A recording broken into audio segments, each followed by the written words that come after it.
Step into the realm of the unknown, where darkness reigns and the macabre awaits. Welcome to our horror channel, where spine-tingling stories and chilling encounters will send shivers down your spine. As we navigate through haunted tales and eerie mysteries, prepare to be captivated by the sinister forces that dwell in the shadows. Brace yourself for a journey into the heart of fear, where every video will leave you yearning for more. Dare you join us in this hair-raising adventure? There it is, the old orphanage.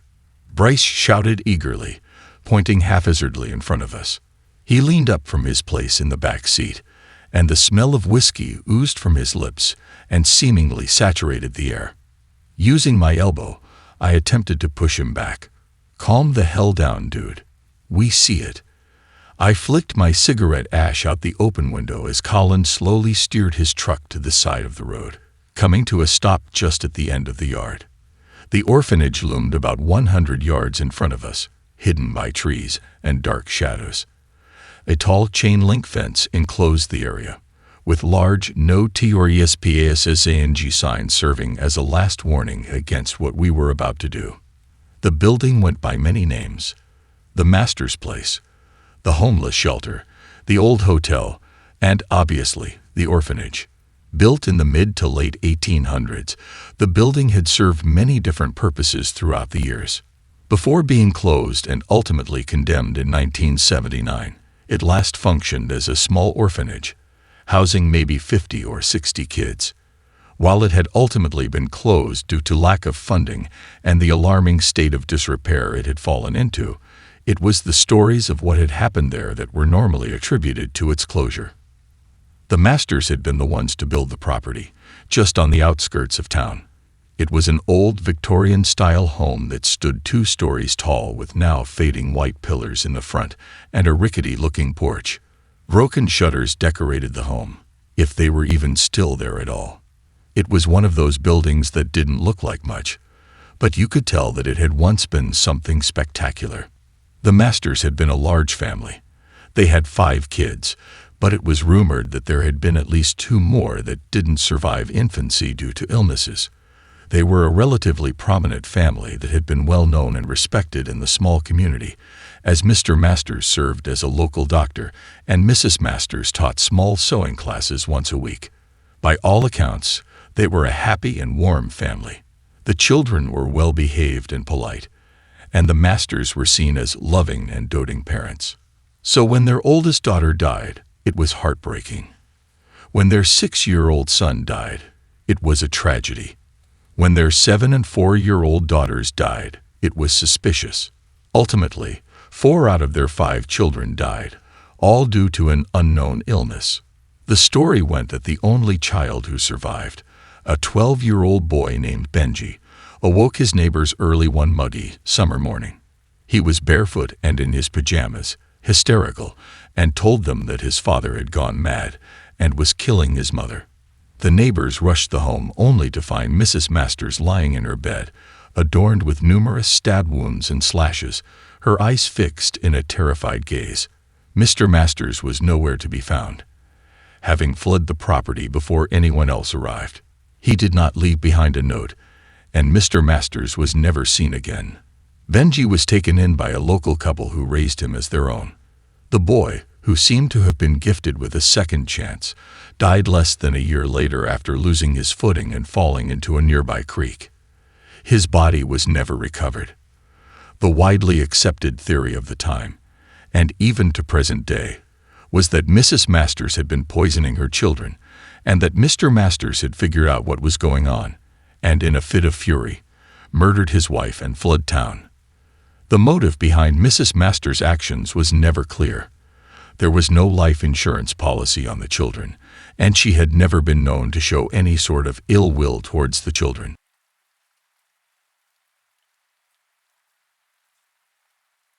There was another theory, one that was only told behind closed doors and through hushed whispers. It stated that there had been a poor family whose only child had fallen ill, and so they rushed their daughter to Dr. Masters, who refused treatment for the girl due to her family's lack of ability to pay. The little girl soon died, as Dr. Masters was the only physician in town, and the parents' desperate home remedies didn't work. Heartbroken and furious at the doctor for essentially condemning their daughter to death, the family, known through stories only as the Carpenters, decided to seek out revenge on the Masters family. It was rumored that they had visited a local witch, ultimately trading some of their livestock for her services. The witch is believed to have placed a curse on the Masters and their property, killing off the children as retribution for the Carpenters' lost child, as well as preventing them from being able to grow or care for any kind of vegetation or livestock. Less than a week later was when the first Masters child died. Not long after, the second child fell ill and was rumored to have died in his father's arms. Once the third child died, the townspeople started taking notice, and that was when the rumors started. Mr. Masters was not one to believe in this type of talk, and shook off the rumors, ultimately deciding his wife was behind the children's demise. After Benji's unexpected death, the townspeople decided they'd had enough, and sought out the Carpenters and the witch, lynching them all in the front yard of the Masters' property. The Masters and their home never shook the image of being cursed. Most people in the present day accept that it was a murderous mother and a grief-driven father, but the alternative story is always a fun one to bring up over campfires and on stormy nights. The land's inability to successfully house any type of business did nothing to dispel rumors of its lingering dangerous vibes. The Masters' house sat vacant for a few years, until the town turned it into a hotel. Technically, it was more a brothel, but they called it a hotel. The house experienced many violent altercations, assaults, and murders, and was open for a little over 30 years before it was closed down after a poker game turned deadly and 8 men died inside its walls. Next, it became a shelter for the transient, providing a space for the down on their luck to find reprieve. One night, one of the mentally ill occupants set fire to the place, killing 3 and destroying the back of the home. He reportedly joined the crowd of onlookers as the building burned, and was quoted as telling them that the devil reclaimed his home. The house again sat abandoned for 19 years, until it was bought, renovated, and turned into an orphanage. The atrocities that happened in the orphanage were shocking. Children were routinely starved and beaten as punishment. Some mysteriously ran away, while others were adopted in the middle of the night, leaving all their belongings behind. Some died due to their neglect and abuse, though staff argued that those deaths were accidents caused by other children or through the fault of the child themselves. Budget cuts affected the orphanage, causing even more dire situations for the children as food dwindled. Staff was overworked and underpaid, causing the hostility to surge, and the building started to decay and crumble, leading to its ultimate closure. The building had sat abandoned ever since, haunted by its history. For years, its lore was passed from generation to generation, telling stories of its ghosts that walked the halls, the children supposedly buried just feet from its doors, and the many, many stories of stupid people who broke into the building. There were tales that the basement housed a portal to hell, that people who had stolen items from the residents were cursed and doomed to die, and that satanic rituals took place there regularly. I had actually grown up the next town over, but supernatural legends aren't contained by county lines. I'd always wanted to go into the house, but never could find anyone to go with me. I didn't believe in ghosts or the stories, but seemingly everyone else did. I wasn't about to go in there by myself, not because I was scared, but considering the dilapidated state of the house and the fact that it was out in the middle of nowhere, I wanted to be careful. I'd given up on the idea of ever going in. But then, my second year of college, I met Bryce and Colin, who were all too eager to venture inside with me. What started out as a study session for our philosophy class turned into a discussion about gods and spirituality and the supernatural. When Colin suggested we visit the infamous Masters' house, I thought he was kidding. Then Bryce said he would go, and our study session went downhill from there. A 5-minute discussion had led us from the quiet college library to Colin's parents' shed, where we borrowed some tools we thought we might need, to the 3 of us preparing to break into a 100-year-old building that had a supposed portal to hell. We took a few shots of Bryce's whiskey, building up some courage, and then made our way down the dirt road towards the house just as the sun started to set. Using his bolt cutters, Colin expertly cut the fence, then stashed his cutters by the large tree not too far off. We crawled through the fence, slowly making our way up to the front porch. The paint was peeling off the wood pillars in the front, and 2x4s were nailed over a few of the windows. The grass and shrubs were seriously overgrown, and the stairs groaned under our weight as we stepped onto the porch. A large old sheet of plywood was nailed to the front of the door, and someone had spray painted a large, unfamiliar symbol on the wood. We were in a pretty rural area, so it wasn't likely to be a gang or anything, probably just bored high school kids. "How do we get in?" I asked, surveying the building. Everything seemed to be boarded up pretty well. I had been hoping for an easy way in, not something that would be loud and time-consuming. "I'll take a look around," Bryce offered. "I'm sure there's a busted window somewhere we can get through. If not, I'll make one." He smiled cheekily before jumping off the porch and making his way to the west, slowly rounding the house and disappearing into the dark. Colin scratched his head. "We could pull off the 2x4s if we needed to, but I'd prefer we do that in the back. I don't want to risk anyone driving by and seeing us pulling these things off." The master's place was patrolled pretty frequently due to all the break-ins over the years. "But we didn't bring anything to pull the wood off," I reminded him. "Unless you have something in your truck." "Yeah, I grabbed a hammer when we stopped by my house, but I left it in the truck. I didn't think to grab it, but that should pry the nails out so we can get the wood off." I pulled my box of cigarettes out of my pocket and pulled one out. "Yeah, I guess go get it. We didn't come all the way out here so we could just look at the house." Colin said nothing, simply nodded, then wandered back towards the truck. I sat down on the steps of the porch, the wood once again creaking under my weight. I pulled out my phone, attempting to scroll through Facebook even though we were in the middle of nowhere. I was not going to find any Wi-Fi out here. After discovering that 95% of my newsfeed wasn't going to load, I turned my phone off and shoved it back in my pocket. I inhaled my cigarette deeply, impatiently waiting for one of the guys to return. Finally, I saw the silhouette of Colin slowly climb back through the fence and head my way. He softly hit the head of the hammer against his palm, shouting nonsense into his phone that was pinched between his shoulder and face. "No, I said that I would be there later. After I study." "I didn't say immediately after studying," he clarified.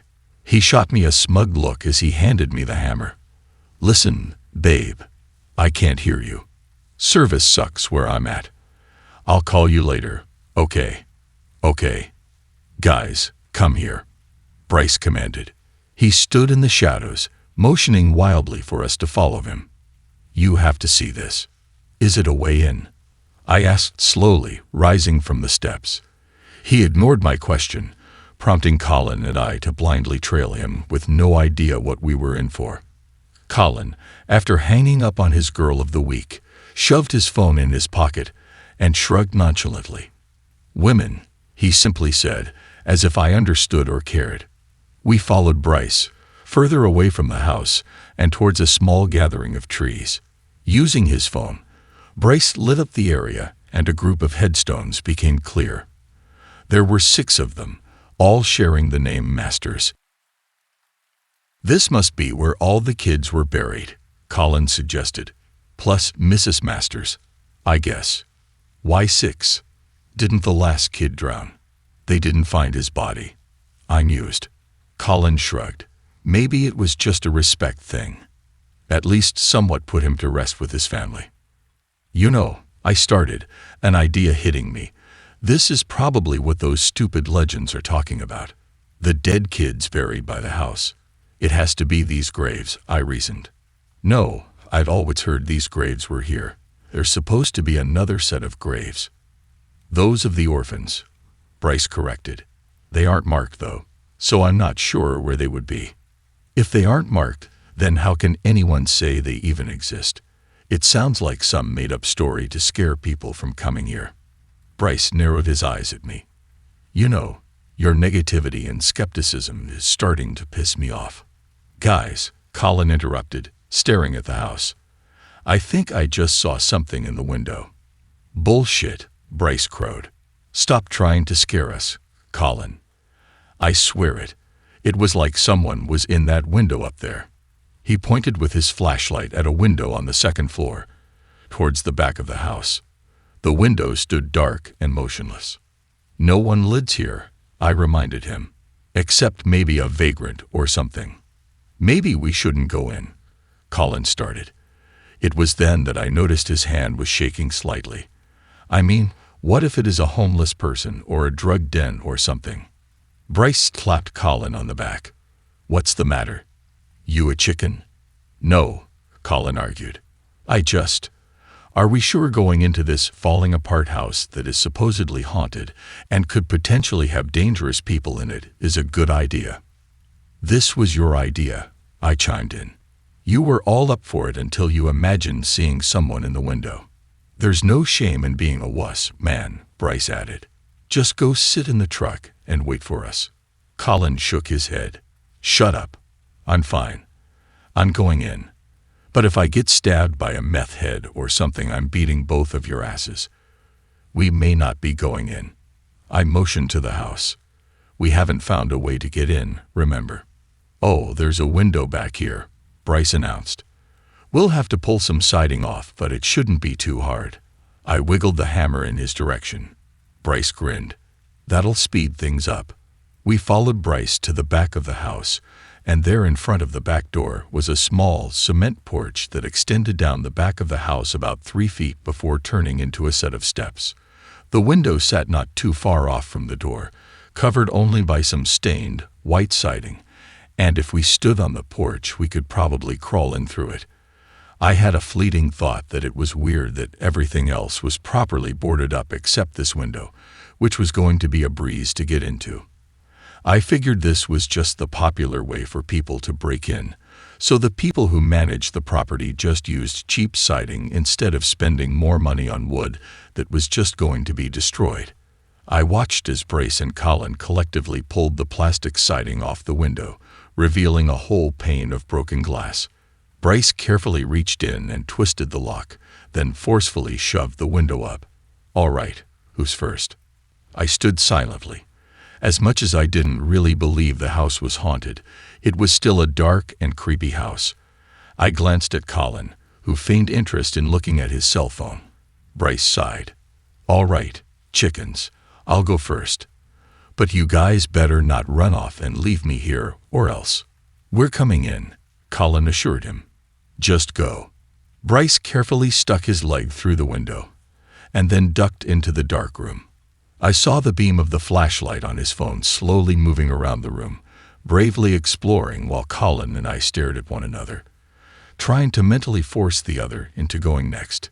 Guys, you gotta see this, he stated breathily. This is so freaking weird.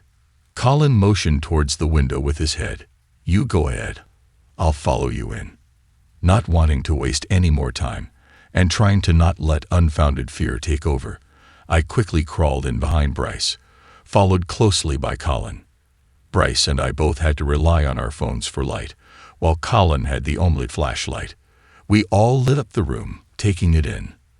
The walls had a stale, light green paint on them, still full of children's messy scribbles, and a few laminated signs, demanding that toys be picked up and that breakfast wouldn't be served until all beds were made. There was no furniture in the room, just the ugly walls and mildew-smelling carpet that was riddled with unsavory stains and holes. A few broken toys were thrown around in the floor, and someone had stabbed a small pocket knife through the head of a doll, hanging it from the wall.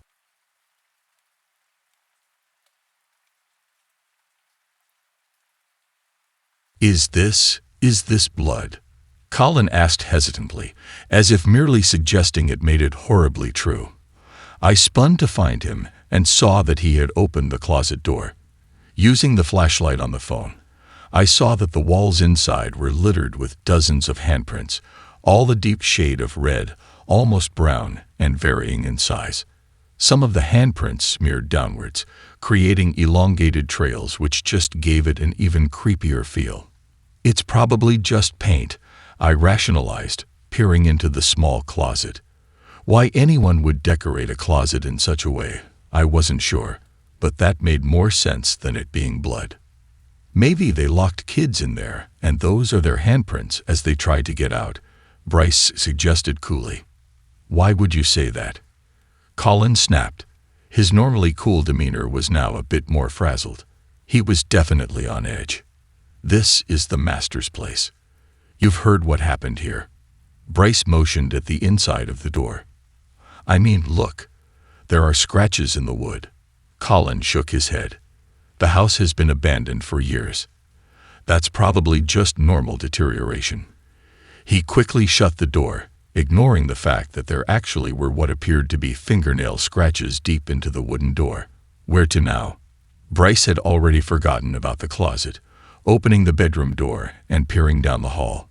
He stepped into the hallway, but a loud crunching noise stopped him in his tracks. He shone the light of his phone down onto the floor. Guys, the hallway is completely full of broken glass, like just broken pieces of glass down the entire length of the hall. I'm not sure where it came from. There are no windows in the hall or anything.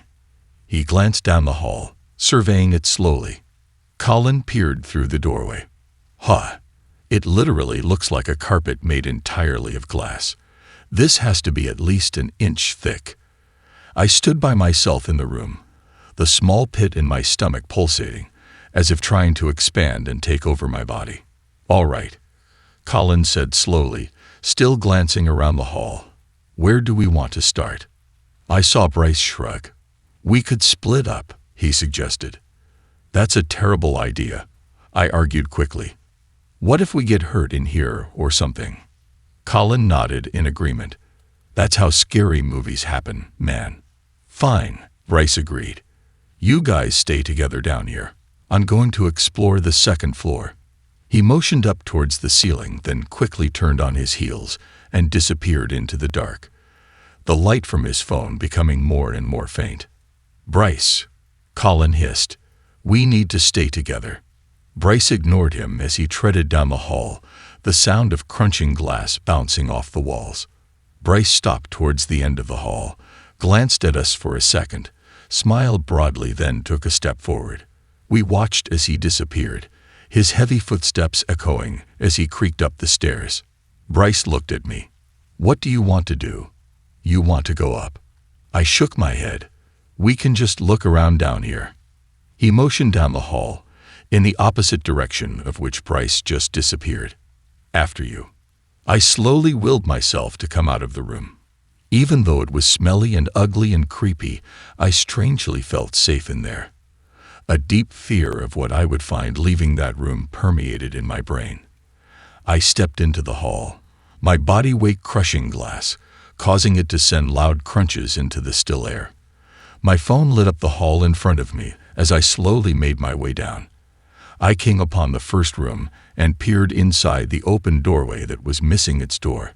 I could feel Colin ease up beside me. His breathing came out in bursts, and I swear I could hear his heart pounding 100 miles per hour. The room was not anything special. It housed 2 sets of bunk beds that had been stripped of all bedding. The blinds were broken, and a dirty, stained recliner sat in the corner next to a lamp that was missing its bulb and shade. Empty drawers hung out of the dressers, threatening to let gravity take over at any time. The walls were a light blue, with no artwork or any kind of personalization to it. The only part of the room that stood out was on the floor, just beside one of the bunk beds. We stared at the large brown stain on the old carpet. It could have been anything. Paint, food, rust. But those weren't the first thoughts that came into my mind, and I had a feeling that wasn't Colin's first thought either. His hand slowly rose up and pointed towards the bed, and I noticed what had caught his eye.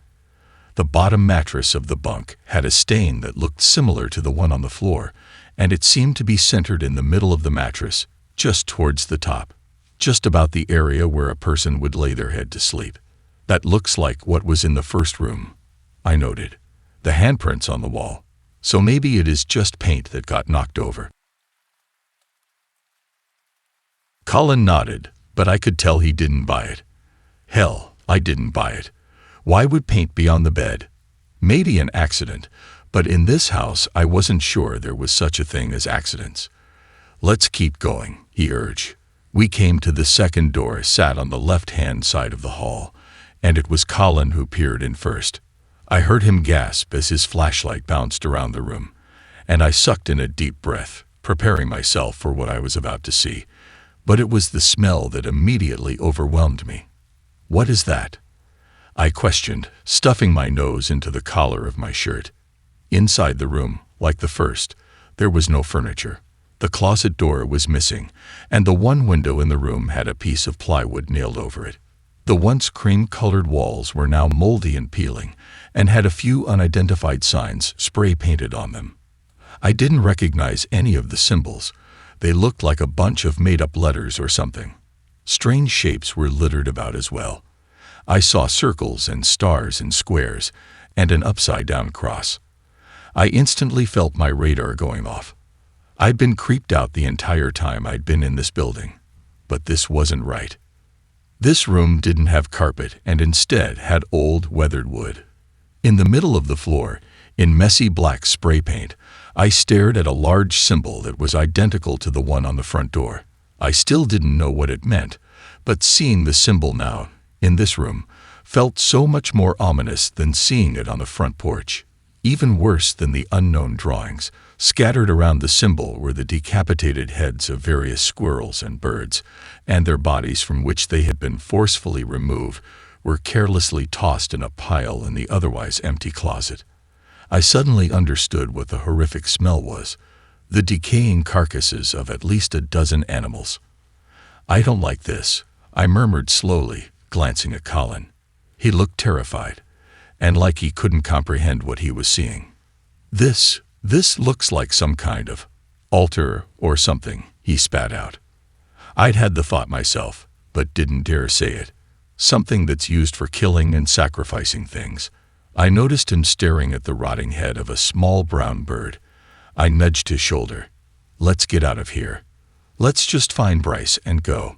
He ignored me and took a few steps over to the corner, which held a few half-melted candles and some spray paint cans. He reached down and touched the candle, then picked some up and studied them.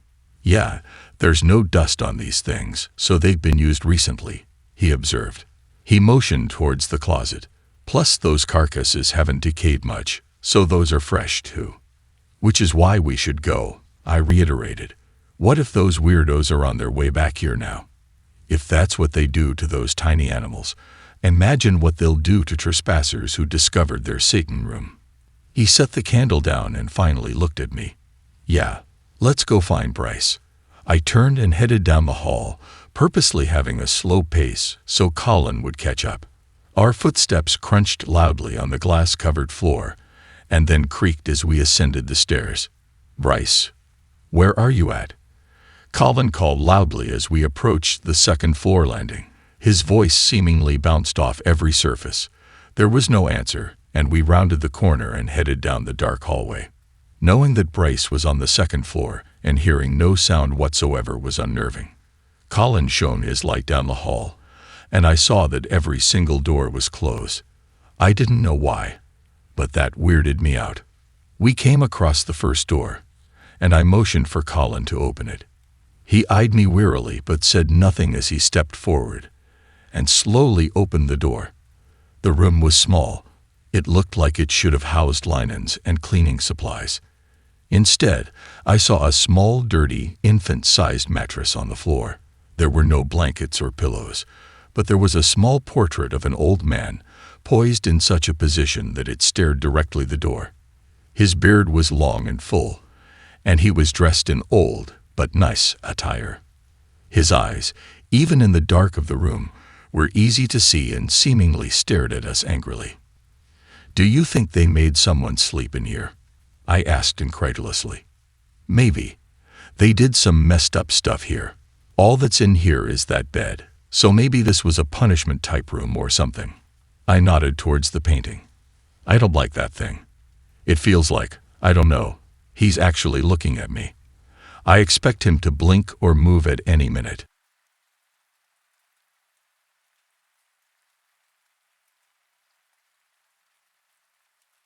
It's just a painting, he scoffed.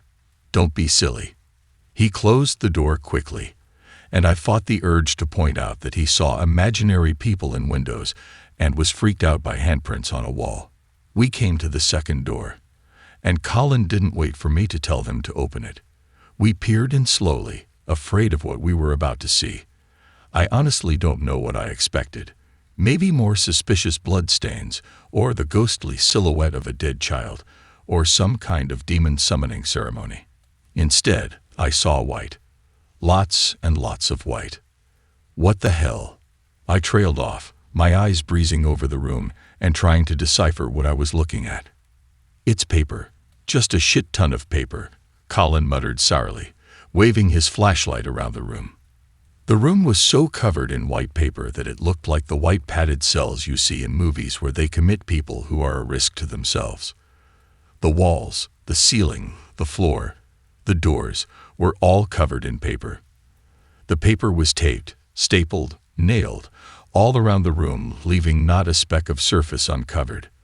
The room hosted a few pieces of furniture, a desk, a broken computer chair, and a twin-size bed. And these items were all covered in paper. Sheets of the paper were sprinkled over every surface, covering the tops, fronts, and sides. Some of the paper was old and yellowed, some were fresh and crisp, but all of the paper was blank. It was almost like what one would expect to see some psycho serial killer or obsessed stalker to have tacked up around his house, except this was an entire room, and the guy was looking at blank paper.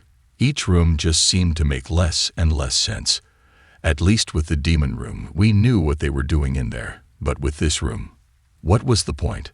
Suddenly, and without any movement from us, a single sheet of paper quickly shot off the top of the desk, into the air, and then slowly began its descent to the floor.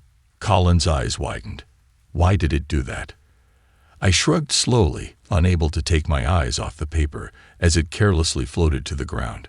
Maybe the window created a draft or something. Colin wordlessly pushed the door open further and stepped inside. I instantly wanted to chide him and get him out of there, but I couldn't speak. He made his way over towards the other side of the room, and then started gently lifting the paper, trying to find the window. He studied the wall intently, running his hand along the paper and trying to find some sort of differentiation in the flat surface. He grunted, "Huh, it's flat. There's no window pane or anything." He kept feeling around, and then started to lift the sheets up. He did this for several seconds before looking at me quizzically. "I'm not finding. I don't think there are any windows in here." I felt a cold chill travel up my spine, even though it had to be at least 90 degrees in the house. The wall he was feeling on was the only wall in the room that looked outside. The other walls were shared with other rooms, so they wouldn't have windows. If there weren't windows on that wall, then there weren't windows in there at all. And I was pretty sure the house didn't have any type of ventilation or anything to cause a breeze. This house is old, I reasoned.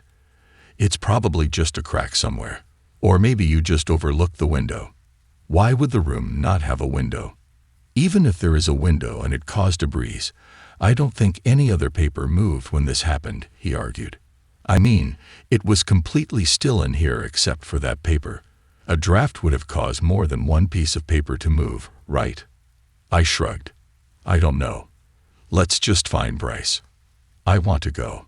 I quickly turned and headed down the hall, not because I wanted to find Bryce, but because I didn't want to be in that room anymore. I didn't want to be in the house anymore. The whole place felt off. I couldn't explain it, but something was wrong. "Bryce," I hissed loudly. "Bryce, let's go." I didn't bother opening the door to look into the rooms as I passed them, probably because I was too chicken to go in there by myself. Colin was still in the paper room, presumably trying to find the window, which was not important whatsoever. I reached the end of the hallway, and as I turned to go back, I glanced outside the small window that overlooked the graveyard. I had the realization that it was the window that Colin said he saw someone in, and I felt my heart start racing again.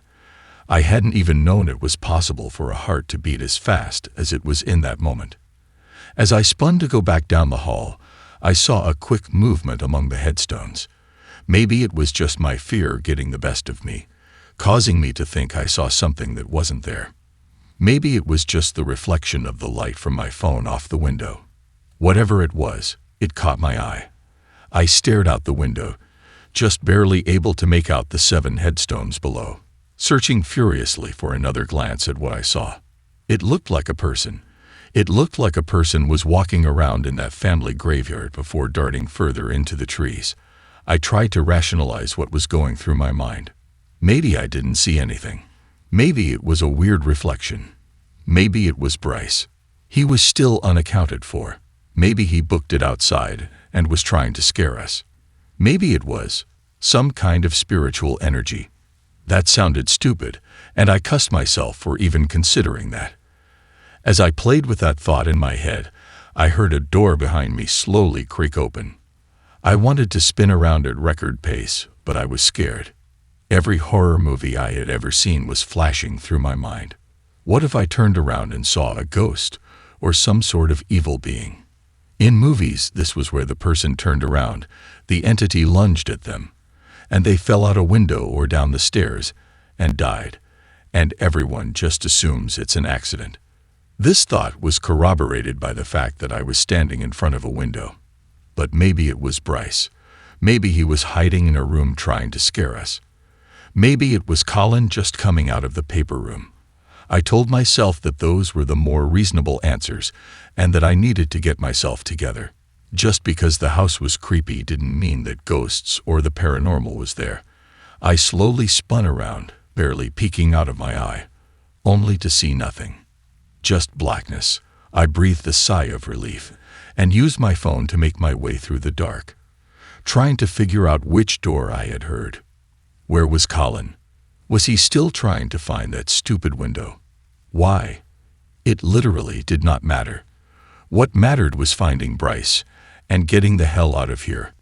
A quick sweep from my light came upon a door to my left that was barely cracked open. Was this the door I heard?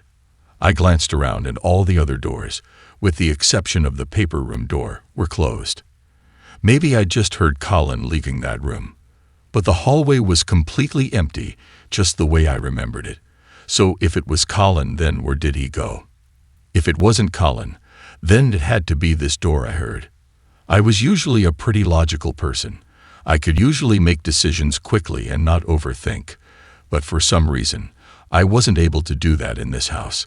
My brain was whirring around, coming up with different theories, as if I was subconsciously trying to convince myself to not think the first thoughts that came into my mind.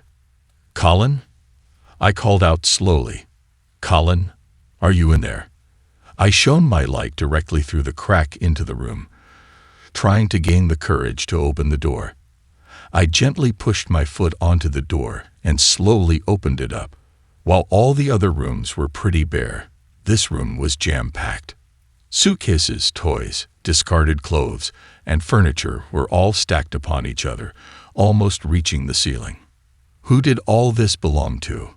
The orphans? The homeless people? I felt another chill travel through my body just at the thought. I took a few steps forward and stared into the room, seeing all the layers of dust that had accumulated and remained untouched. No one had been in here in years. The room smelt musty and stale, like there was a leak in the roof that had been saturating and destroying everything it touched. My eye caught a small toy just to the right of my feet. I bent down and carefully picked it up. I knew I couldn't take anything from here, but could I touch it without angering something? Was there anything to even anger? I wasn't sure. The toy was an old plastic ballerina. She was in 5th position, her arms extended beyond her tiny blonde head, and she stood on a small light pink base that was cracked and faded. As I held the small toy in my hands, I tried to envision the person that held it before. It was most likely a small child. Was this her favorite toy? Did she want to be a ballerina herself?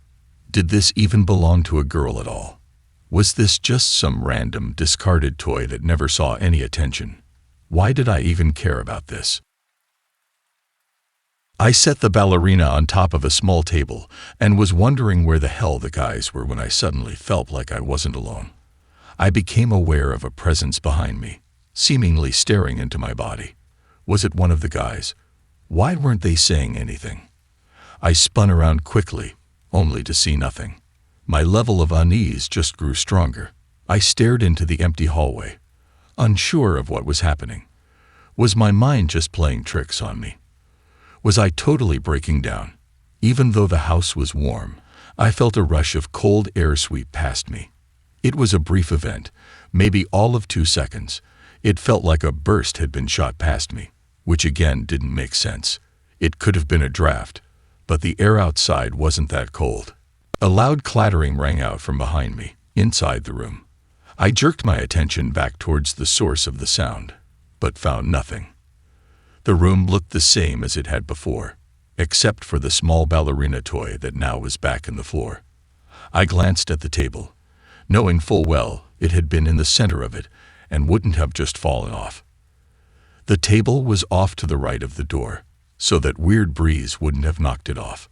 Nothing else in the room looked disturbed. I slowly backed out of the room, back into the hallway. I turned and briskly walked back towards the paper room. Colin. I rounded the corner quickly only to stop in my tracks. Colin was nowhere to be found. The room stood vacant, silent. The far wall, the one that should have housed the window, was now bare. Colin, I assume Colin, had somehow removed every single sheet of paper from that wall, proving him right. There was no window. There was, though, something on the wall that shouldn't have been there. Hanging on a nail, presumably left over from the paper, was a painting. The same painting that had just been in the closet-sized punishment room moments before. Colin. I commanded myself to stay cool. Okay, so Colin had removed all the paper from the wall, gone into the other room, gotten the painting, hung it on the wall, then left and hid all in a span of 2 minutes. And all without me seeing or hearing him. Totally dual, right? I stood in the doorway, my breath heavy, my pulse pounding in my head, my thoughts all over the place. Why did nothing make sense? Where were my friends? Other than my labored breathing, the house was silent. No crunching glass, no creaking floors. That is, until I heard my name cut through the silence. I slowly spun around and looked down the dark staircase. It was definitely coming from downstairs, and it was definitely Bryce. When did he get downstairs? Holding my trusty phone in front of me, I slowly went down the stairs, my eyes darting furiously trying to piece together my surroundings. My name called out again as I reached the landing, and I followed the noise to a closed door, hidden in the darkness. I wasn't exactly sure what was behind the door, but I didn't have a good feeling about it. I slowly reached out and turned the knob, pulling the door open. I saw nothing but pitch blackness and a staircase leading down into the unknown. I had found the basement. Had Bryce gone into the basement? Was he hurt?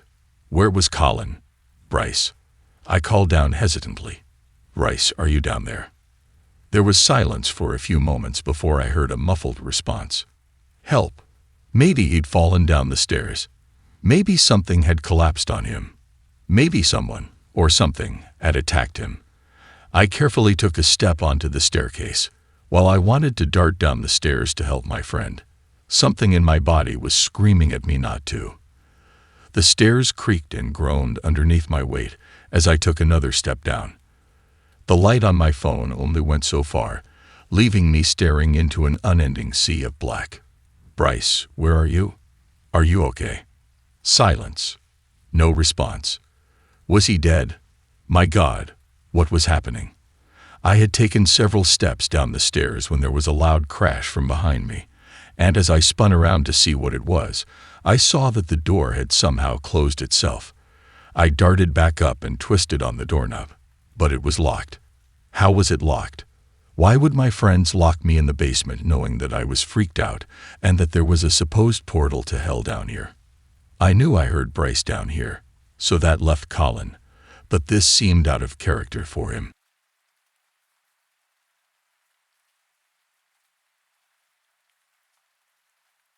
I pounded on the wooden door. "Colin, please let me out of here. Let me out." I carefully held onto my phone because it was the only source of light I had. I alternated my free hand between rattling the doorknob and banging on the wood. Somebody help me. It happened slowly, and it started off as just a feeling. I sensed someone behind me, just a few steps down, but a quick glance revealed nothing. I returned my energy to the door, continuing to pound and shout loudly. The presence grew stronger as a cold air enveloped me, and I squeezed my eyes shut, hoping, wishing, praying that I was imagining it all. It started at my waist, and within a matter of seconds my entire body felt cold. I had stopped yelling or hitting the door. I felt paralyzed. It was difficult to breathe or even process a thought. I just felt cold and alone. Even though my body was cold, I thought I felt something warm brush against my arm. "Please," I muttered out softly. "Please just let me go." As quickly as I felt it, it was gone. The cold patch of air was just gone. No slow tapering off or moving on. It was just gone. The muggy summer air returned as I pounded on the door again. "Guys, this isn't funny." I reached down and twisted the doorknob, and to my surprise, the door opened up. I burst through the doorway into the dark hall, expecting to see Colin standing by, laughing hysterically. I expected to hear Bryce bound up the stairs, condemning me for being so scared. But instead, there was nothing but darkness and silence. I'm usually a pretty laid-back and logical person. I'm all about having your friends' backs, and growing up with a retired military father. The slogan, "No man left behind," was something that had always stuck with me. But at this point, in this moment, it meant nothing to me. I crunched on the glass-covered hallway and back into the first room we had been in. The entire time, I screamed the guys' names over and over, but there was no response. I practically jumped out of the window, down the cement stairs and rounded the corner of the house. As I passed the graveyard, I again thought I saw some sort of dark movement among the tree line, but this time I didn't stop to think about it. I couldn't think about it. I darted around the corner of the house and saw, to my amazement, both Colin and Bryce sitting on the front porch. Finally, Bryce shouted, "We've been waiting out here on you forever. I thought you were coming out." I came to a halt, struggling to catch my breath. I shook my head in confusion. "What are you talking about?" Colin stood up. "I was the room of paper, and you walked past the door and down the stairs. I asked where you were going, and you said, 'Outside.' I was pissed you were trying to leave me alone up there, so I tried to follow you down, but when I got to the first floor, I didn't see you." I felt my brows furrow. "What are you talking about? I didn't do that. You remodeled the paper room, and he's the one who lured me into the basement, so you could slam the door and lock me down there. Good job, guys. Way to be mature." It was Bryce's turn to jump up. "I didn't go down in that basement, and I didn't try to lure you anywhere." "Remodeled the paper room. What are you talking about?"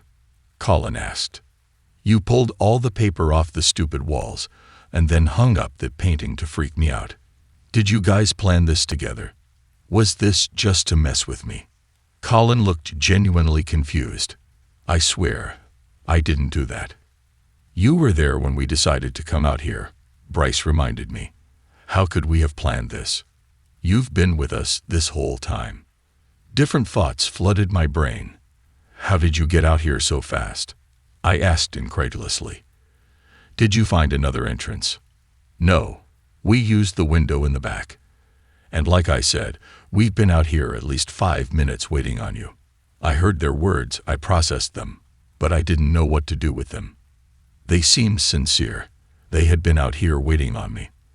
I didn't want to believe them, though, because if I did, then that meant that I had to accept that something unexplainable really happened in that house. "Let's just go," I murmured, spinning on my heels and heading back towards the fence. I didn't wait for them. I crawled back through the hole we had made and briskly walked back to the truck, climbing in before they even retrieved their bolt cutters from earlier. They wordlessly slid into Colin's truck, and we all avoided eye contact with one another. Colin navigated the turns and back roads, expertly guiding us back to the highway. The ride was silent, as we all tried to process and make sense of our time in the house. It definitely wasn't me who talked to Colin and told him I was going outside. Colin swears he didn't do anything to the paper room. Bryce wasn't in the basement. So what was all that? Was my mind just playing tricks on me? Had my fear taken over and caused me to panic and see things that weren't there? Was I crazy? I had taken a few shots of whiskey before going in. Was I drunk? I like to think my tolerance level is more than 2 shots, and I'd never hallucinated before while drinking. I felt Bryce grab onto the back of my seat, using it as leverage to pull himself forward. Wordlessly, he held out an elongated object to me and I grabbed it, trying to get a better look at it. As I flipped it around in my hands, a sinking realization hit me and my stomach plummeted. I knew what it was. I had seen it earlier, stabbed into the head of a long-forgotten doll, holding it in place on that gross, green wall. I looked at Bryce in disbelief, and he shrugged nonchalantly. It's a really nice pocket knife. Constance would not tell anyone who the father was. Not when her mother cried, nor when her father yelled. Not even when her older sister, Emily, sat on her bed and held her in her arms, rocking her gently. Constance was 4 months pregnant when she told her family, and was already beginning to show. Emily was furious at herself for not picking up on the signs earlier. The baggy clothes Constance was preferencing over her usual tailored look, her out-of-control appetite, her strange secretiveness. It all seemed so obvious now. Still, how could anyone have been expected to guess this? This was Constance, after all. Constance the meekly obedient. Constance the prim and proper.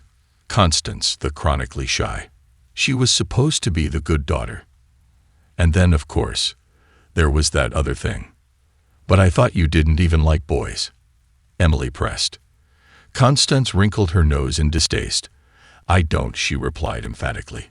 But I wouldn't exactly call them a boy, she added with a sly smile. Emily jerked away in shock. What? She cried. Constance lifted a hand up to her mouth to stifle a giggle. How old is this guy? Emily asked, unable to keep the stern edge out of her voice. I don't know, Constance confessed, and her smile suddenly fading, began to wring her hands. Pretty old, I think. You think? Constance shrugged.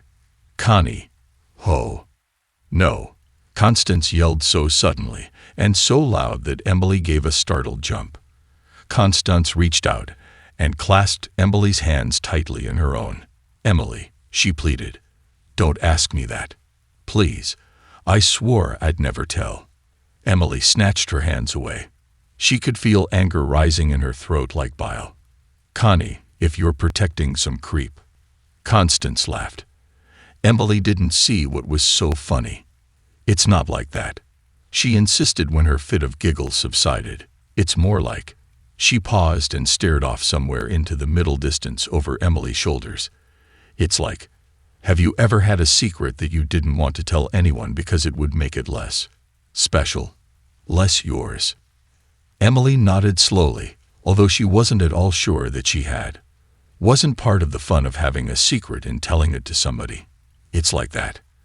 Constance continued, this belongs to me, and I don't want to share it with anybody. Not even me. Emily wheedled, but Constance just continued to stare at nothing, a soft smile playing at the corners of her mouth. The last few months leading up to Constance's confinement were tense, to say the least. Constance's condition could not be kept a secret for long, and in the way of small towns, once one person found out, the news spread like a virus. Persistent and insidious. Rumors abounded about the identity of the father, and it seemed that no male with any link to Constance was exempt from having gleefully accusatory fingers pointed in his direction, her schoolmates, her teachers, and even her doctor. One particularly malicious gossip suggested that the reason Constance would not talk about the father was that it was her own father.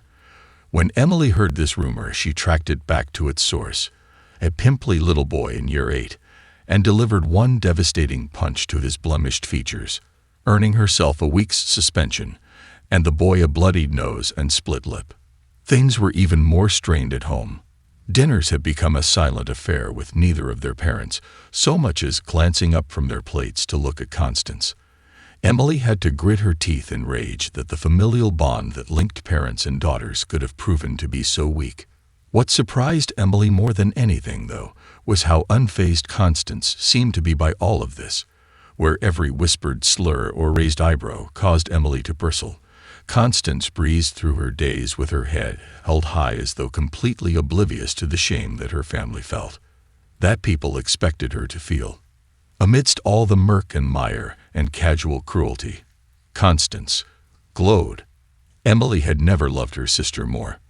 When the child arrived and Emily was finally allowed in to visit, she was dumbstruck. There was Constance, sweaty and tired-eyed but beaming, and in her arms a tiny wrinkled form. Constance's son, James. Constance informed her without looking up. The fact that her little sister, her own Connie, had created this tiny person as though from nothing filled Emily with a quiet awe. When Constance finally tore her love-struck gaze from her new baby and looked up, Emily saw that her sister's eyes were filmed with tears, and she felt a lump rise in her own throat. The sisters' eyes locked, and they were both overcome with a joy so bright and intense that it seemed like it would last forever. It did not. Failure to thrive was the term the pediatrician used, and what it amounted to was that, despite apparently feeding normally, James was not putting on any weight. In fact, over the next 12 weeks, James dropped down to almost 200 grams below his birth weight. They ran all kinds of tests. Emily accompanied her sister and nephew to what seemed like an endless cycle of doctors' offices and waiting rooms and consulting suites, where sympathetic people with stethoscopes about their necks spoke in hushed tones of things like caloric retention and metabolic demand. All Constance ever seemed able to say in response was, "Oh." As days passed, all Emily could do was watch as her sister grew paler and more anxious. As James lost weight, Constance, too, seemed to diminish. She became absent-minded and vague, forgetting tasks partway through and often trailing off mid-sentence. She drew in on herself until she had little more substance than her own shadow. Emily wanted to help Constance, but it was like she could no longer reach her. With every day, Constance sank deeper and deeper into some dark pit, and however hard she tried, Emily just couldn't follow her. All the tests came back negative, and with every result, Emily saw relief fighting with anxiety in her sister's drawn face. So James didn't have cystic fibrosis or diabetes or hyperthyroidism, but was what was wrong with him. Emily was not sure what had woken her up. She lay there for some time in the early morning chill, staring blankly at the ceiling, while a sense of dread slowly crept up on her, starting as a feeling of discomfort in her belly and culminating in a dull thudding in her breast. It was then that she noticed the sickly yellow light seeping in under her bedroom door. She rolled over to face the glow and noticed, as she did, that her alarm clock displayed 2:15 a.m., too late for her parents, and too early for Constance, surely. Reluctantly, Emily dragged her sleep-heavy body out of bed and shuffled toward her bedroom door. When she opened it, she saw that the source of the light was not one of the other bedrooms, but rather the kitchen across the hallway. Grumbling to herself, Emily made her shambling progress towards the kitchen, where she found the fridge door wide open and humming slightly. Still groggy, she vaguely noticed that the fridge's contents were in a greater state of disarray than usual, before closing the door and making her way back to her bedroom. Halfway down the hallway, Emily halted as she heard a noise coming from Constance's room, a soft susurration. She recognized her sister's voice, but the pitch was too low for her to make out the words. Emily began to move again, but something in the tone of the voice emanating from the darkness of Constance's room stayed her. A wheedling note edged with a quiet urgency, and brought back that creeping dread that first dragged her from her slumber. "Connie?" Emily asked anxiously as she opened the door. When she heard no response, just a continuation of Constance's hushed whispers, Emily flicked on the light. Constance was bent over James' crib, and it took several moments before she straightened up and, blinking at the light, turned to face her sister. Emily stifled her own cry of surprise when she saw Constance's face. The young girl's eyes were bloodshot from lack of sleep and dark rings hung below them. It was not this that took Emily aback, however, but the expression in those strained eyes. A startled, trapped look almost feral in its intensity flickered across Constance's eyes, rendering the familiar features alien to Emily. It was Constance who broke the silence. "He won't eat," she said to Emily, her tone desperate. "I don't know what he eats." Emily's eyes darted down, and she saw that her sister was clutching something tightly in her right hand, a lumpy mass that dripped on the rug. So incongruous was the sight that Emily did not immediately register what it was. A raw steak. Emily stared in mute shock while her mind reeled. What was Constance doing with that meat? What was she thinking? Emily swallowed a lump in her throat and then began, slowly and with soothing noises, to advance on Constance. "Sheh, Connie," she crooned gently. "Shay." When Emily reached her younger sister, she took her hands, which she saw then were trembling violently, in her own, surreptitiously removing the slab of meat and placing it on the changing table. She glanced down into the crib and noted that James seemed to be sleeping soundly. Gently, she guided Constance back to her bed and persuaded her to lie down. Once she was beneath the covers, Constance began to weep softly.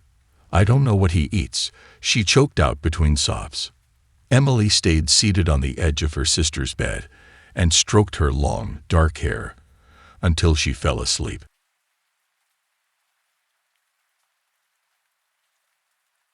That feeling of uneasiness stayed with Emily all through the next day. It was Saturday and her friends wanted to go to the movies, but she blew them off. Her parents were both away for the weekend, and the idea of sitting there in the dark while Constance stayed home alone with James was intolerable to Emily. Instead, she spent the entire day just hanging around the house, unable to commit herself to any activity for more than a few minutes.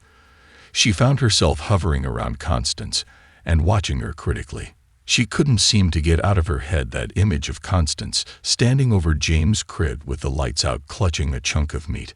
For her part, Constance behaved as if the previous night had not happened at all. She changed James and bathed him. She gave him his formula and even played with him on the lounge room floor, tickling his feet and blowing raspberries on his too flat tummy. She would lift him up in the air and kiss his middle almost as if, for a moment, at least, she did not notice the worrying concave of her son's belly. As Emily watched Constance, however, she could not keep herself from thinking that her sister's smile looked strangely painted on, and that there was something more than just fatigue behind her red-rimmed eyes. Emily slept fitfully that night.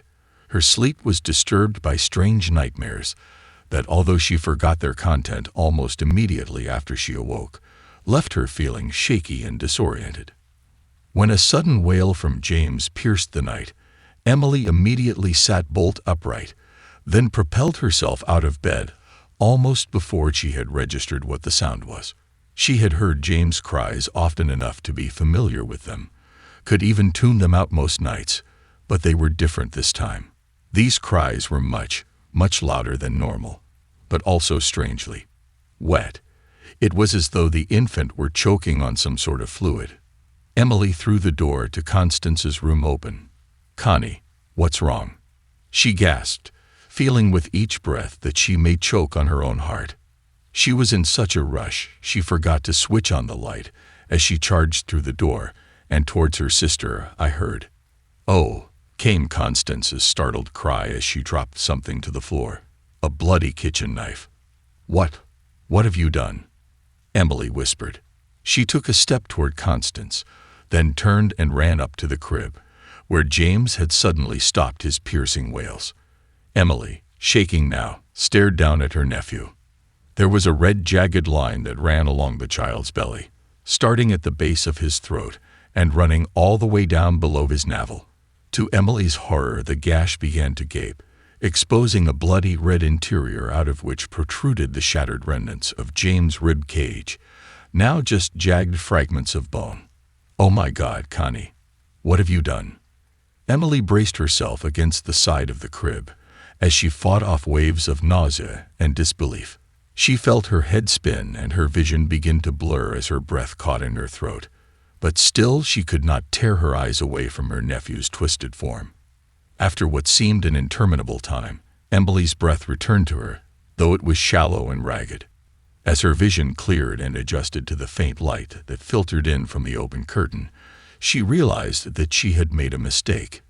In her initial shock, Emily had thought the white shards in James' split torso to be ribs, but now she saw that this was not the case at all. They were teeth. Great, jagged teeth set in a crooked, sideways mouth that ran most of the length of James' tiny body. As Emily watched, that terrible nether mouth began to gape again, wider this time, and from out of its impossible depths snaked a black, slimy tendril that could only be a tongue. Letting out a strangled cry, Emily stumbled backward, then watched as the tongue rose up and out of the crib, flailing back and forth as though tasting the air. The tongue reached all the way to the changing table and began to tap on its surface, exploring. It was only then that Emily saw the rat, a fuzzy mound lying on the changing table, its head crudely cut off. As Emily watched, the tongue slowly slid towards the inert rodent, and then, with horrible deftness, wrapped around it and lifted it off the table, pulling it back towards the crib and the terrible, waiting maw. The tongue made a wet, slurping noise as it retreated back behind the crooked fangs. From somewhere behind Emily came a weak cry of, "Oh!" Emily had forgotten Constance was even there. Emily turned and saw Constance standing there, her hands clasped so tightly together that the knuckles were white. Her moist, febrile eyes glittered in the dim light. Emily saw that there was no fear in those eyes, only wonder. "Oh, Emily." Constance sighed again, then continued rapturously, "He looks just like his father." I've never much cared for religion. I mean, it's interesting and all. The old parables and philosophic insights from people 2 millenniums removed from the present. I particularly enjoy the books of the Apocrypha and the Bible's magnum opus of Revelation, if for nothing else than the interesting stories. Even some of the tenets, like an emphasis on strong family bonds and moral stature, I can resonate with. But in terms of a giant, omnipresent entity that created everything yet loves us unconditionally, watching our every move from unseen planes, yeah, I don't know about that. I still don't ascribe to a singular religious doctrine, but knowing what I know now, well, let's just say the title of atheist would be a little disingenuous. Staking my flag in that camp would contradict all the principles of which my life has been founded upon. Try as I may, I cannot in good faith deny or refute what I myself witnessed. Calling whatever we discovered God may in time prove a bit inaccurate, but there is no denying it. We found something. Science has at times become this sort of monolithic and infallible institution, one that suffers from the ostracization of fringe concepts that fail to breach the egotistic blockade. It is all too often wielded as a trump card to negate all that doesn't assimilate to the prevailing narrative. Too often outlandish claims are torn asunder because no metrics exist to properly digest them. For all the good it has brought, science is not, and will not ever be an absolute. Nothing is. Absence of proof is not proof of absence, and what happened out there, in that lab deep below the streets of Stockholm, now stands as a testament in my life to all the ventures humanity has yet to embark upon. It serves as an anchor, and if ever I find myself drifting away into the blissful seas of cognitive dissonance, it is there to remind me how small and naive I truly am. I graduated from UCLA with a bachelor's in physics, and an incredible opportunity landed in my lap. One of my professors had put in a good word for me with a lab out of Stockholm. I was contacted and offered an internship, one of dozens to be extended the opportunity. I accepted the offer without a moment's hesitation. From there, I uprooted my Californian lifestyle to move halfway around the world to the frigid north of Sweden. I was not prepared for the cold. Most of my summers were spent in a bikini, frolicking on the sandy beaches of Santa Monica and lounging in the sun. Sweden might as well have been another planet. Temperatures would plummet to a bone-chilling -30 in the winter. Lucky for me, though, I had a marvelous host family who helped me acclimate myself and integrate into Valhalla. I was brought onto the team and slowly began the arduous process of melding into the group. They were all incredibly kind and welcoming, but still the feeling of being woefully outclassed by my colleagues was thick as tar pitch. The project consisted of over 50 men and women, all of them among the best the world had to offer.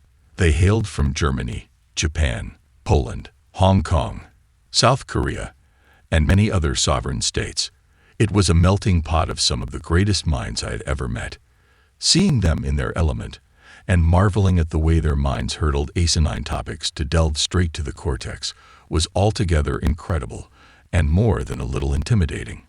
The expressed goal of the coalition was to study the behaviors of quarks, protons, and other particles in the subatomic realm, to further decode the complex world of theoretic energy matrices. By extension, the group also allotted resources to develop tools for observing and decoding quantum entanglement and string theory. These principles were still in their infancy at the time, and none of us could have ever imagined the enormous magnitude of the things that were to come. The lab had its very own particle accelerator, which I myself pretty much obsessed over from day one. Most of the concrete data, however, was relayed from the lab in Geneva, home of the Large Hadron Collider. I even got to see the magnificent machine in person on a few occasions. One thing that has always staggered me is the amount of incredible achievements capable when the pursuit of knowledge guides the way. However, the complete polar opposite is also true, as curiosity without empathy all too often yields crimes against humanity. As you may already know, the Large Hadron Collider was the first machine capable of synthesizing the particle known as the Higgs boson. The machine is a particle accelerator built in a 27-kilometer loop. It uses a state of perpetual vacuum and temperature colder than that of outer space to accelerate particles to 99% the speed of light. These particles collide with one another, creating spectacular outbursts of radiation and results, which are believed to be similar to that of the Big Bang on a much smaller scale. It is also through this process that the infamous Higgs boson can be synthesized. Some call it the God particle, but many physicists are not fond of the omnipotent moniker. It is in a way suitable, though, as it is ubiquitous and can spontaneously manifest or dematerialize through processes which are not yet entirely understood. It is a sort of bridge between matter and antimatter, the entity that binds the ethereal with the corporeal. It is the place between light and dark, hard to define, as once light ends, shadow begins, and vice versa. The exact moment of intersection is difficult to pinpoint, but there is a definitive moment, and that moment is the Higgs boson. It was once thought that matter could only exist in one place at a time. However, the particle slit test of our progenitors proved otherwise. A particle accelerator was used to eject electrons between one of two microscopic slits. They naturally assumed the electrons would pass through either slit A or slit B, and when directly observed, their premise was corroborated. However, when an imprint background was installed to bypass direct observation, they noticed a peculiar detail. The electrons produced what is known as a wave, or interference pattern on the imprint like ripples in a pond. This meant that the electrons were interfering with themselves while simultaneously passing through both and neither of the slits. It was at first thought to be a false negative and outright impossibility, but thousands of repeated experiments all reached the same conclusion. There was no denying it anymore. Matter can exist in more than one place at a time, and reality is altered simply by perceiving it. The world of particle physics is a strange one, and one which we have only just begun to glimpse the majesty of. At times it may even require us to suspend our own limited human understanding of things, to contemplate things beyond our mind's comprehension. It was this idea which was the tabernacle of all the group was trying to achieve: to unravel the mysteries of the subatomic universe and better understand reality itself. The group was funded magnificently, and state-of-the-art equipment was provided from lavish donors from all around the world. My contemporaries and I began to study the processes again from square one. This consisted primarily of monitoring the nature of particles and testing the same process over and over ad nauseum. Progress was slow, and many failures were soon under our belts, but you can't build a house without chopping down a few trees. It took years to decode part of the formula, but eventually we learned that the behavior of these particles could be predicted under certain pretenses. They could also, to a certain extent, be directed, programmed to inhabit separate locations at the same time, giving them the perceived ability to exist in two places at once. In reality, though, it was more akin to a transfer of locale via microscopic slits in the Higgs boson. We realized it was not a matter of traveling to, but instead traveling through the fabric of space itself. With electrical stimuli and coordinate-based geosynchronization, one could manipulate these particles to transfer locations faster than the blink of an eye. The machine used was primitive compared to later iterations, but its true potential was not lost on us for a moment. Time went on, and the technique was further refined. Most readily in the distance were particles able to be transposed. It started as only a few nanometers, but eventually we could transfer particles several feet. It was through this process that blueprints for an entirely new type of machine were first devised. It was to be a machine unlike any before it. Instead of electrical stimuli sent through circuits and wires, it was transferred directly from one location to another. Wireless energy transposed through space. This greatly improved computing capabilities and allowed the machine to act and calculate much quicker than anything ever seen before. Initial ideals for the machine were skeptical at best, but as time went on, the real significance of its potential became apparent. When combined with a suitable processor and digital interface, it soon began decoding encryption and translating mathematic ciphers in a fraction of the time of anything seen before it. It didn't stop there, though. With a binary converter, it wasn't long before human physiology itself was soon able to be deciphered and converted into convenient little anagrams and simplistic formulas. This soon gave the machine the ability to replicate human tissue and organs from fetal stem cells. When given raw biomass, it could manufacture a duplicate heart or lung, one which was genetically indistinguishable from that of the donor's DNA. On one occasion, the machine even managed to regrow the arm of an amputee or veteran. Most of us thought it couldn't possibly work, that the nerve endings on the man's arms would be unable to be resuscitated after so long. But after 17 hours in surgery, when I saw the vet move his new fingers for the first time after transplant and cell resuscitation, I knew we had discovered something special. Diseases became able to be observed on a molecular level and eradicated before gestation. A virus or bacterial strain could be genetically reprogrammed to attack and destroy itself rather than the host. HIV, AIDS, the Black Death, the common cold, strep throat, gonorrhea. None of them stood a snowball's chance in hell against the unrivaled power of the machine. It could even reprogram human DNA to desired proportions, eliminating extra chromosomes and restoring neural pathways to reverse entropic cognitive illness like dementia and Parkinson's. Even pre-birth conditions like cerebral palsy and microcephaly were in the process of being all but eradicated. It wasn't just organic material either. The machine could take a block of carbon and alter its isotopes to create carbon-14 and elicit radioactivity. This proved interesting for further power possibilities as the machine demonstrated the potential for creating its own fuel source. But there was another more pertinent discovery.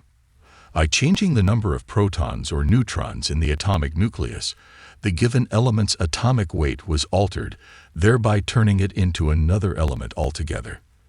The machine held the power to change the very building blocks of the universe itself. It could turn copper into gold, bromine into iodine. I think it was then that we first realized the scope of what it was that we had created. The applications for the machine seemed endless. It could write books, clone living organisms, and alter the very elements beneath our feet. It was the philosopher's stone, the Holy Grail, and the all-seeing eye in one convenient little package. The Deus ex machina, the world's very first quantum computer, was born. One important distinction I would like to make: despite the rumors, the quantum computer was not, in fact, an AI. It had computing power which was eons beyond that of a normal computer, and the ability to perform almost any task given to it, provided the necessary accommodations were implemented. For this reason, it was not allowed to make decisions for itself. Many in the group were justifiably nervous at the prospect of an artificial intelligence somehow gaining sentience and going rampant with the power of quantum manipulation. We really had no idea where our experimentation would lead us, and so the decision was made early on to prevent it from thinking on its own and going all skenet on us. The computer was a beast of burden, happily doing any task given to it, but it was us that held the reins. That was when the bureaucratic troubles first began. A lot of donors for the project, and even a few of my fellow team members, had their own ideas on how to best utilize the machine. Every nation involved wanted it for themselves and had their own vision on how best to implement its capabilities. Several members of the coalition ended up leaving the project or being outright dismissed, promising to return with a battalion of lawyers at their back. One man was even caught attempting to smuggle data from the lab and detained to await prosecution. The reigning project overseer was also relieved of duty. In his place, Dr. Henrik Lundgren assumed the role of Director of Operations. Dr. Lundgren is a dear friend and a brilliant mind. That's what makes his fate lie so heavily on my heart. It's a tragedy what befell him, but I won't act as though he wasn't responsible for stoking the flames. Lundgren managed to settle the group down and unite a divided faction of researchers who all held their own agendas. He made the executive decision to keep the computer in the hands of the international team and continue to study it for continued data analysis and eventual replication. All those who didn't abide were dismissed or removed physically as the need arose.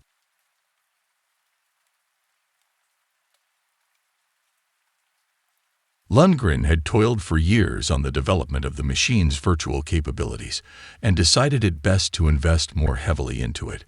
It took months of development, but soon a fully functional Sims-esque program was up and running. The simulation was modeled to be an exact carbon copy of our own world and held all the coordinating pieces within it. All the people, animals, and nations.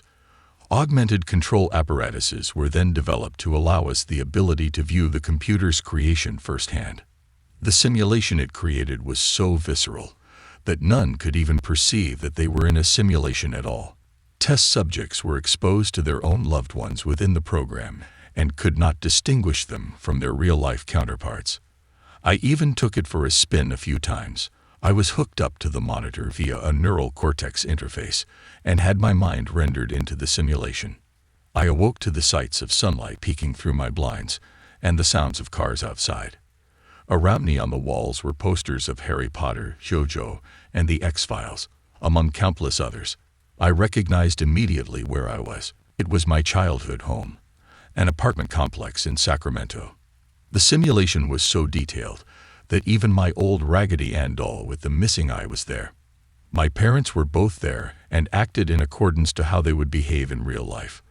My dad even made new corny jokes in a fashion that suited his personality. It wasn't a memory, though. It was an entirely new scenario, concocted by my mind and the quantum simulation. My parents are both deceased in real life, and getting to spend time with them again was indescribable. Even if they were just simulations, the experience was profoundly cathartic for me. I ended up leaving the simulation in tears, overwhelmed by the experience and the ability to speak with my parents once again. It even made dealing with their absence a little easier in the real world. After all, I could now speak to them anytime I wanted. I found myself never wanting to leave the Matrix. Dr. Lundgren subsequently questioned me about my experience, and I was all too happy to relay the things I had seen. He listened intently, with simple occasional nods and one-word responses. His gray face wore a smile, and cheeks dimpled in delight, but his eyes were far from the present, and worried. We held a meeting with all staff members sometime after. Lundgren stood and paced in front of the group, silent and mind swirling in thought. When he did finally speak, he held our undivided attention. He walked through all that our little group had managed to accomplish, and all the things we had learned on our journey, all the miracles unraveled and translated into digital coding, and all the advancements made. It was not a triumphant voice, however. It was somber, as if none of it truly mattered. He then first proposed his new theory. Here we were, with an entire simulated universe at the tips of our fingers. A digital reality created and maintained by a machine we had built. A simulation which was so authentic that none could tell it apart from reality itself. And if we had the power to create that, how did we know that our own universe was not the result of the same process? How did we know our reality was not, in fact, a simulation? An unnerving silence befell the rest of the group as Lundgren concluded his epiphany. All in attendance seemed to silently contemplate the idea, with a noticeably nervous aura now lingering. There wasn't much said after that, but there didn't need to be. We had an entirely new goal. Upon returning for work the following day, I immediately noticed that several of our colleagues had abandoned the project without so much as a goodbye. Only 7 of us remained, among which was the prestigious Henrik Lundgren. He was changed, though. His upbeat optimism and inquisitive attitude reverted to an impatient, gibbering wreck of a man. He became hostile to prolonged questioning, and I could see the idea gnaw on his mind as he walked the tightrope between madness and genius. At times he even appeared on the verge of psychosis. He would ramble and talk to himself, and pretty much stopped leaving the laboratory altogether. We set our sights on a new task: to dismantle and test the hypothesis of Lundgren, to develop an ability to break through the boundaries of our suspected simulation and peer beyond our own reality to glimpse whatever may lie on the other side. Nothing else seemed to matter anymore by that point. Life may be accidental, consciousness too. Hell, even complex organisms like human beings, the result of genetic evolution and a bit of luck. However, simulation is not accidental. It requires an immense amount of dedication, programming, and logistics, not to mention power and maintenance. The ability to synthesize digital worlds is not something learned or accomplished by accident. It takes time, resources, and brainpower to even attempt it, and even then, it's no guarantee. The one concept that was off the table immediately was that the theorized simulation was the result of natural phenomenon or random cosmic alignment. If Lundgren's hypothesis was correct, and our universe was indeed a simulation, then someone or something had to be pulling the strings behind the veil. Powerful as the quantum computer was, even it did not have the ability to glimpse directly into higher dimensions. As stated before, it took commands only from us, and could only perform tasks which we could coherently articulate to it. We realized rather early that directly viewing outside the boundaries of the universe was likely not possible. The only option was to send a message. Through remedial experimentation and dozens of ponderous sleepless nights, we finally had a breakthrough. Our reality is based on laws. Laws of motion, laws of attraction, laws of physics. These laws cannot be broken accidentally, but with quantum technology, they can be manipulated. Many believe that intelligent extraterrestrials were first alerted to humanity when the atomic bombs fell on Hiroshima and Nagasaki. Ours was essentially the same idea, demonstrating that we had the capability to toil with the quantum world in hopes of eliciting a response from a higher being.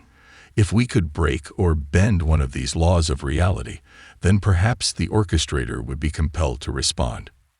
One of the earlier discoveries we had made was that of the concept of reverse time. Time is a measurement of something that occurs, and without anything to observe, time is meaningless. The concept only makes sense when in the presence of matter. The two concepts of space and time are coterminous, like light and dark, or hot and cold. One does not exist without the other. Where there is space, there is time, and where there is time, there must be space. The opposite of matter is not nothing, but antimatter. A true nothingness, or void of anything substantial, does not exist. It cannot exist based upon the nature of existence itself. Antimatter is the invisible material which operates unseen and fills all the gaps which matter does not. All of it held together by the Higgs boson. If an opposite of matter exists, then an opposite of time must as well. Every action has an equal and opposite reaction, and all reactions must remain proportional to force exerted. By utilizing the quantum computer, we had the ability to send protons back in time. Sort of.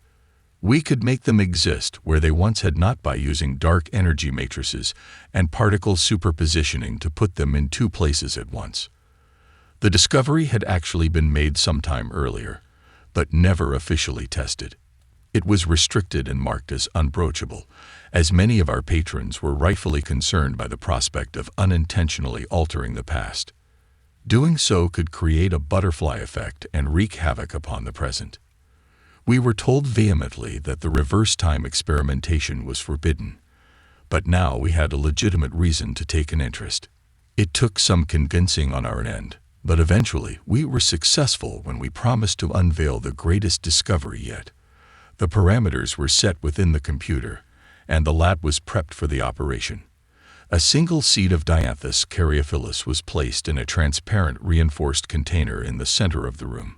The specimen was placed on damp resin paper, and several little green tendrils had sprouted from its shell.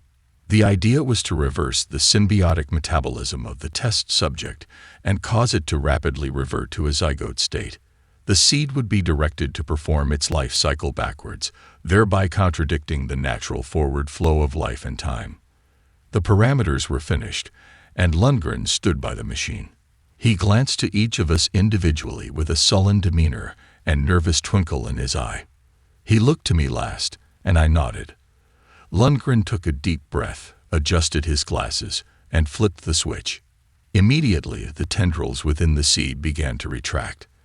They disappeared within the shell soon after, and the seed shrunk until the point in which it was no longer visible. The computer alerted us that the task had been completed, and silence descended upon the crew.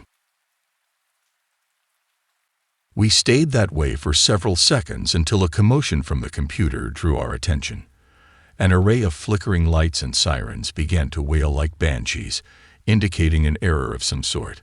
Suddenly, the seed reappeared and began to grow at an impossible rate. A mass of wriggling green tendrils erupted from the shell and pressed firmly against the case within seconds. It swelled within, and the chamber violently ruptured a moment later, sending shards of glass catapulting throughout the room. I managed to duck away just in time, but others in the group were not so lucky. One man, Reginald Diabeck, was struck with a shard in the neck. The piece cut a gash across his throat, causing a thick crimson to spill forth from his gullet. He collapsed to the ground as others began to rush to his aid. Before we could reach him, the engorged serpentine appendages of the seed ensnared him, slithering around his neck and abdomen. Diabeck gurgled and terror filled his eyes as the green pathonic roots began to constrict him. I watched, at a loss for words as Diabeck's wound sealed.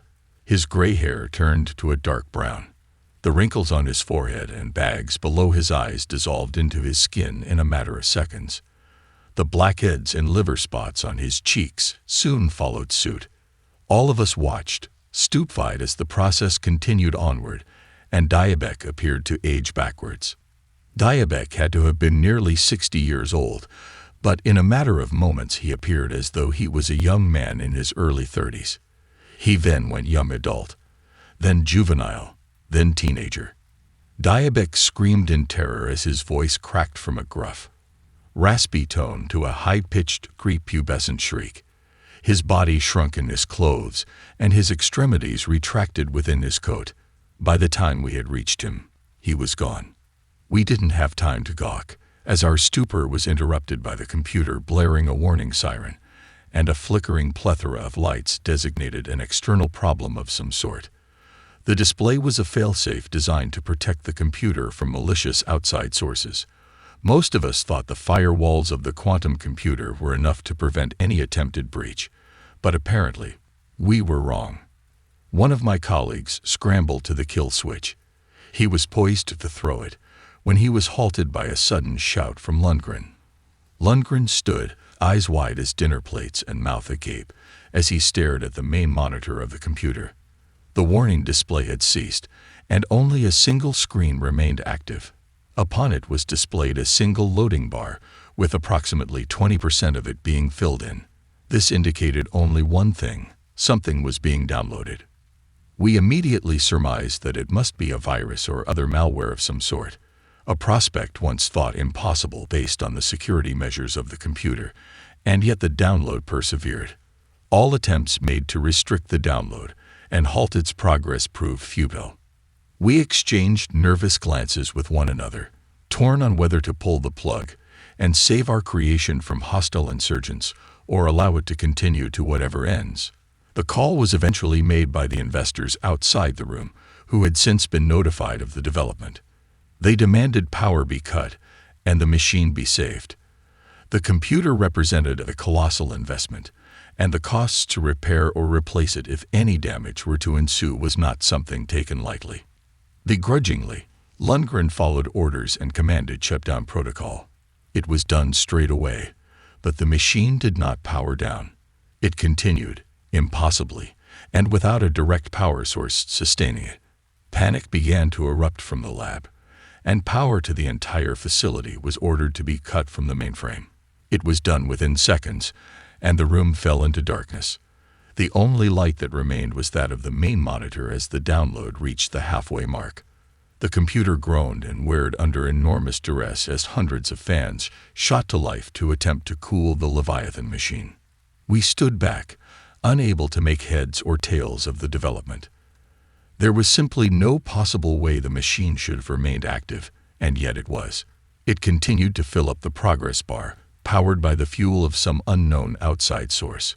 With no other viable solutions at hand barring physical destruction of the computer itself, we could do nothing but await the culmination. The download finished several minutes later, and the room fell into pitch black. We deliberated for a moment, before deciding our only recourse was to power up the computer once again.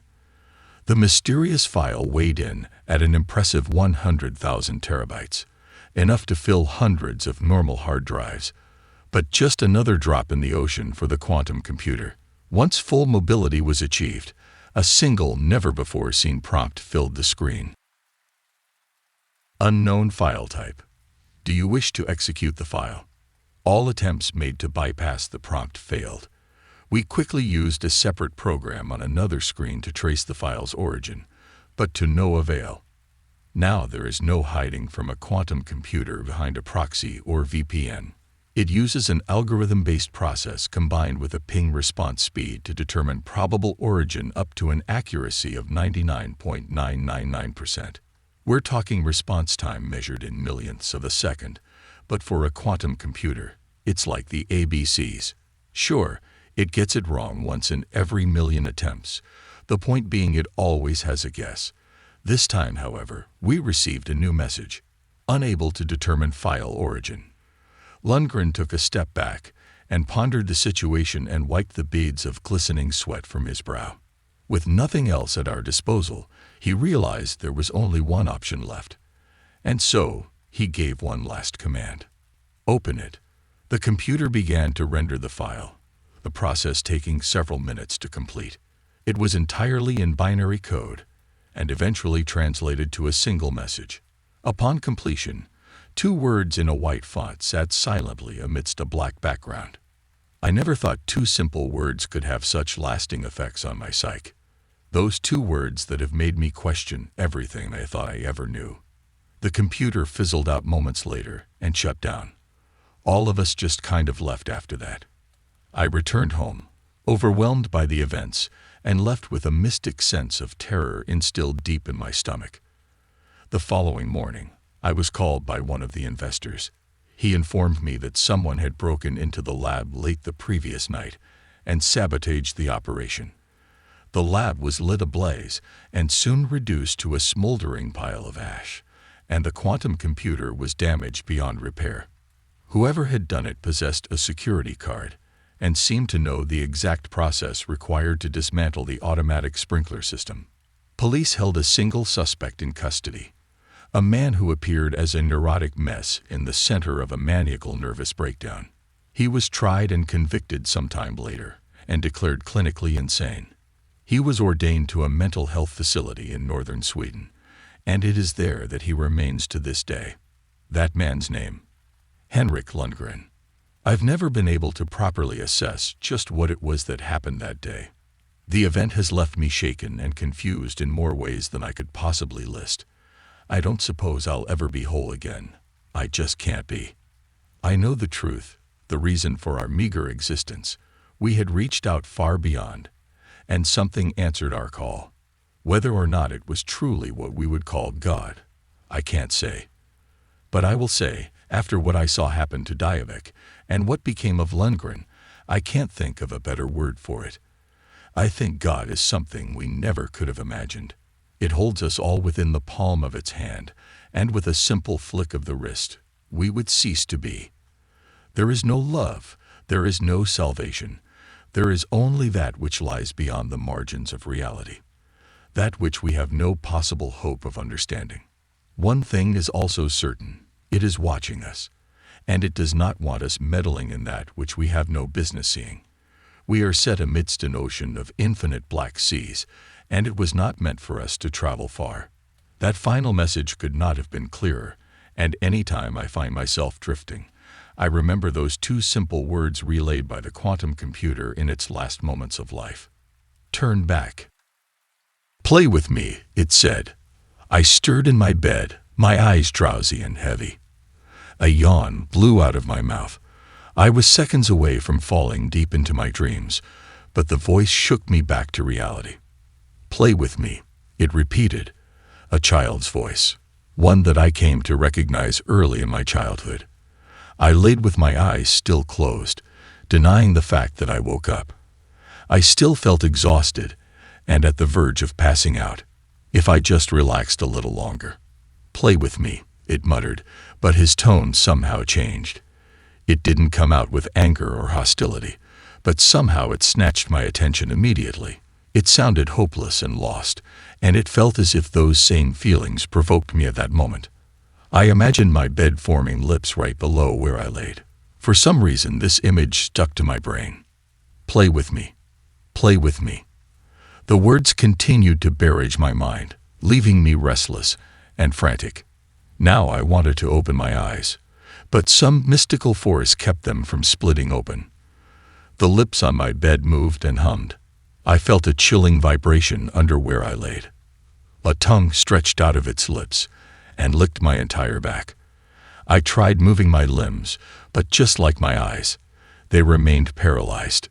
Play with me. The lips opened wide and released a hot steam of breath. The air below scorched my entire body. My body sank deeper inside my bed, the sheets and comforts swallowing me whole. At this point, breathing became an impossible task. The oxygen surrounding me grew thin. Darkness consumed my sight. I opened my eyes. Everything remained still. Nothing seemed disturbed. Well, except for me, of course. From the window above my head, the moon shone its silver light through my blinds. My heart raced 1,000,000 miles per second. With the help of the moon, I managed to scan my entire room for anything suspicious. Everything appeared normal and intact, thankfully. Sweat drenched my entire body, making my pajamas and bed sheets stick to my skin like superglue. I thought about pulling away my blanket in order to cool myself down, but something told me it'd be better if I laid underneath my sheets. Maybe it was my childish mind pretending that my blankets can actually protect me from any monster or demon. Oh, how I missed the innocence of my mind as a kid. The creepiness of what I just experienced settled on my mind. I shivered deeper into my bed, despite how hot my body felt. Some traces of my memory told me that everything was just some sick and bizarre nightmare, but I knew better than that. At that point in my childhood, I dealt with my fair share of paranormal experiences. Play with me.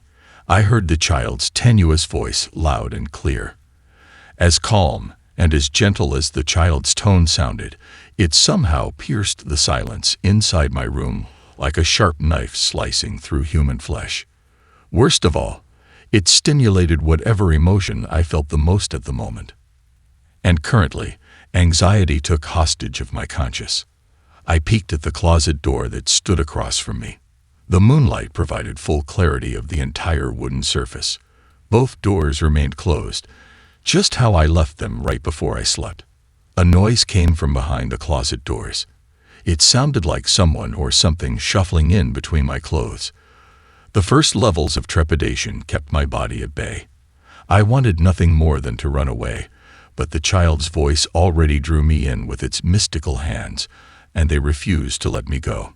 The door creaked open, the rusty hinges releasing a sour hiss, and the bottom of the closet door grinding against the hardwood floor. I rattled in my bed as if I was having a seizure. Each second that passed by stretched farther and farther.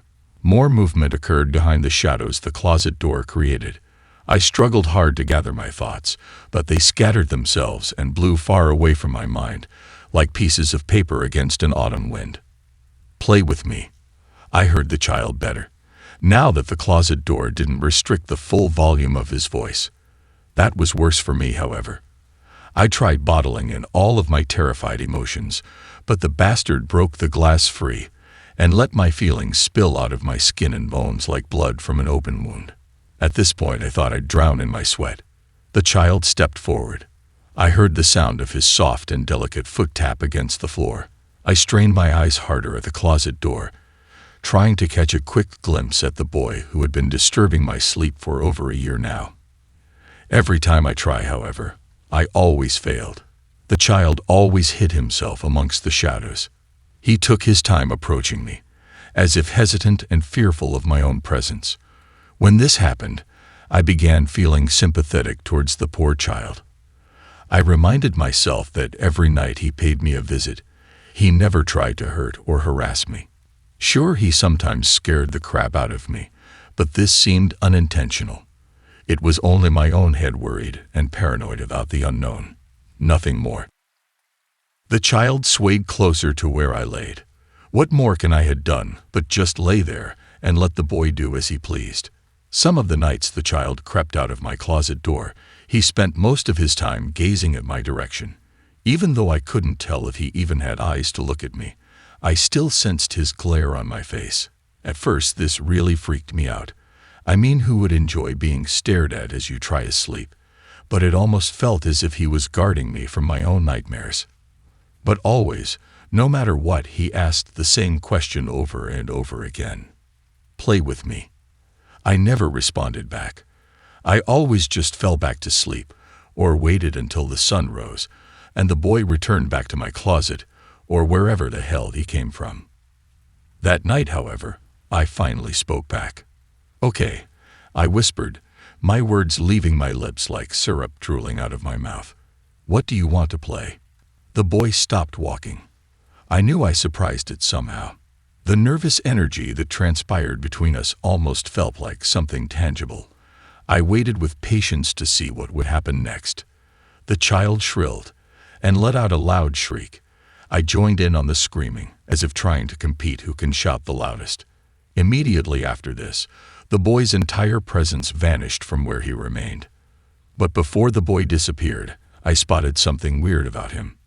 See, the moment he left, a small flash of light emerged from where he stood. This granted my eyes just one split second to finally see what the child looked like. What I saw was far from what I expected. The first thing that caught my eyes was the boy's face. He looked pale as snow, and his lips appeared numb and blue. A small helmet of blonde hair rested on top of the boy's head. Dirt and grass was smeared all over the child's cheeks and forehead. The most distinctive feature, however, were the boy's hollow, demented eye sockets. They looked like two endless dark tunnels. The longer you gazed at the child's empty eyes, the more the shadows inside sucked you in. Right in the middle of the boy's body, just inside his intestines, remained a big blob of red and yellow light. A maze of veins glowed inside the boy's naked stomach. It almost seemed as if the child was pregnant. It took me a while to recognize the child. Right when I realized who he was, I yelled until my throat began bleeding from the inside. It was Ricardo, my best friend who died when I was only 5 years old. This incident occurred when I was 6 years old. A lot has changed over the past 11 years, but to some extent nothing has changed at all. Sometimes the thing you least expect end up happening after all. For instance, I never would have predicted that I would befriend the ghost that had been haunting my nights since I was 5 years old, but I'll get to that in a bit. To explain the full story, I guess I need to begin when my family and I moved to Union City around the turn of the 21st century. I was 2 at the time, still very young and naive to the many dangers that possess this earth. The reason my family left New York and entered New Jersey instead was because of the death of their stillborn child. I was supposed to have an older sibling, but the child died during birth. It happens often, and nobody's to blame, really. My parents, however, couldn't properly deal with the shame and guilt of their first child dying. They became very unstable and reckless because of it. A month or so after the infant died, they immediately tried once more to make another child. I guess out of pure desperation. This is how I was brought into this world. I'm the result of 2 emotionally broken adults who relied on my birth to restore their hope in this world. I don't know if that's a good or bad thing for me, but either way I managed to survive this time. Even after my birth, however, my folks still carried the weight of their deceased baby on their shoulders. They quickly left New York as soon as possible. They stated that the city and house they lived in constantly reminded them of their dead baby. All of my parents' neighbors and friends looked forward to the upcoming child at the time. When my folks informed everyone that the child never made it out of the womb alive, the disappointment that crossed their lives escalated to something morbid and pitiful. I claim myself a New Yorker even though I lived most of my life in New Jersey. My parents often took me there since my father still worked at his job in the big city. They used to always take me near where they once lived and introduce me to all of their previous neighbors. I remember very distinctively how most of them glared and studied me. They thought of me as a child from heaven itself. They always littered me with gifts and provided special privileges for whatever I desired. I was always shy around them, so I never begged for anything. And at times the attention became overwhelming.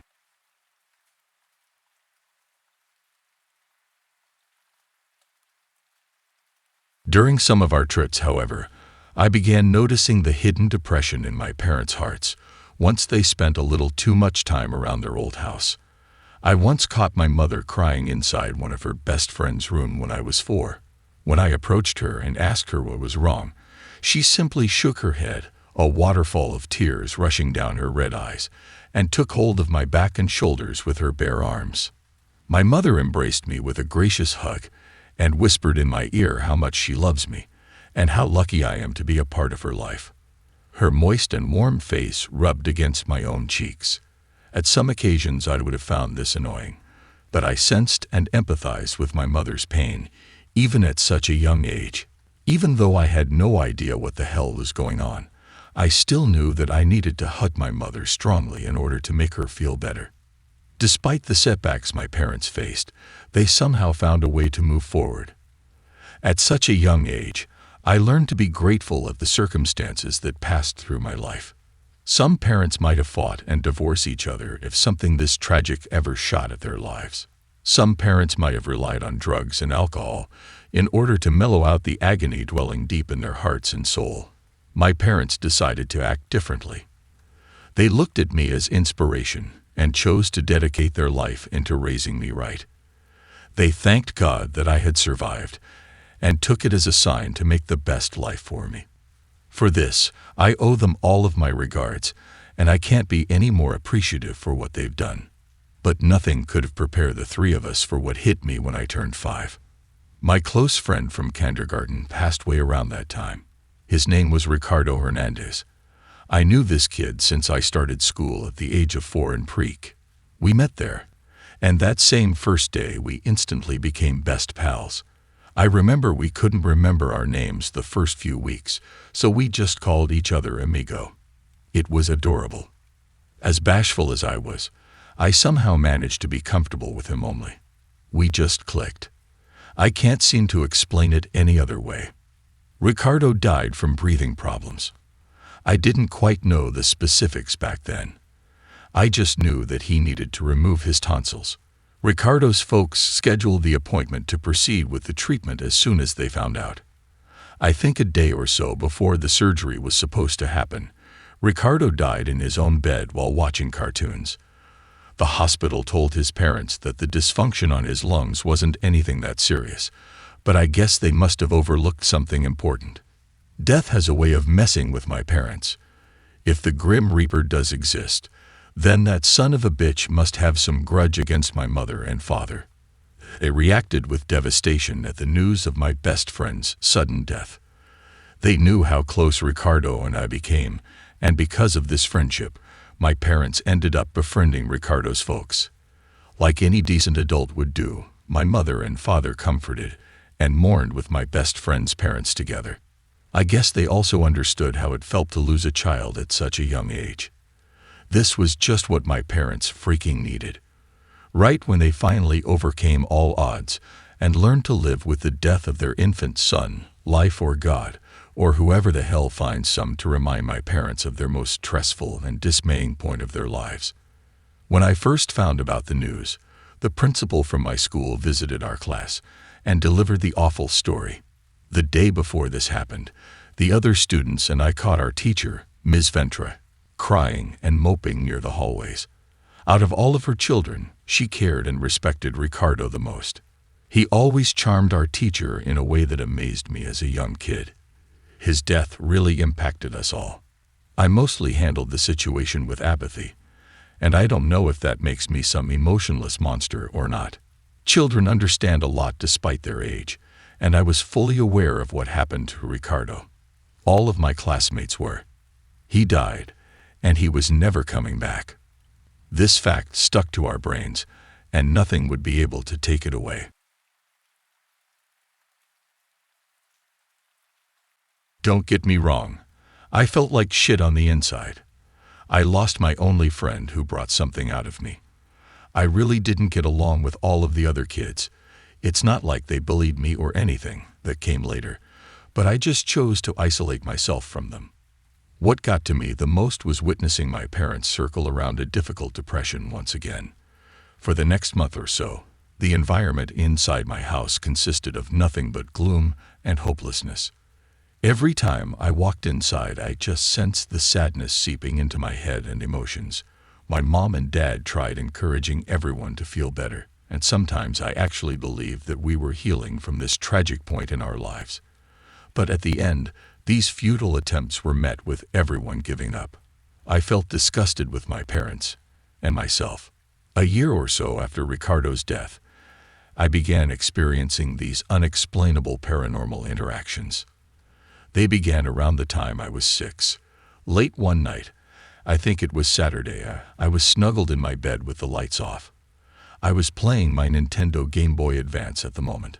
I don't remember what time it was exactly, but I'm more than certain it was past midnight. I made sure to stay quiet since at this time my parents were already sleeping. I started to feel tired after an hour or so playing Pokémon Sapphire. My eyes kept on opening and closing, and I took this as a sign to go to sleep. Right before I could even turn off my device, I heard the faintest of sounds coming from my closet. This aroused me instantly, and whatever sleepiness I felt before vanished. Bewilderment took over that exhaustion. I waited for the noise to come again. After a minute or so in suspense, I didn't realize I was holding my damn breath.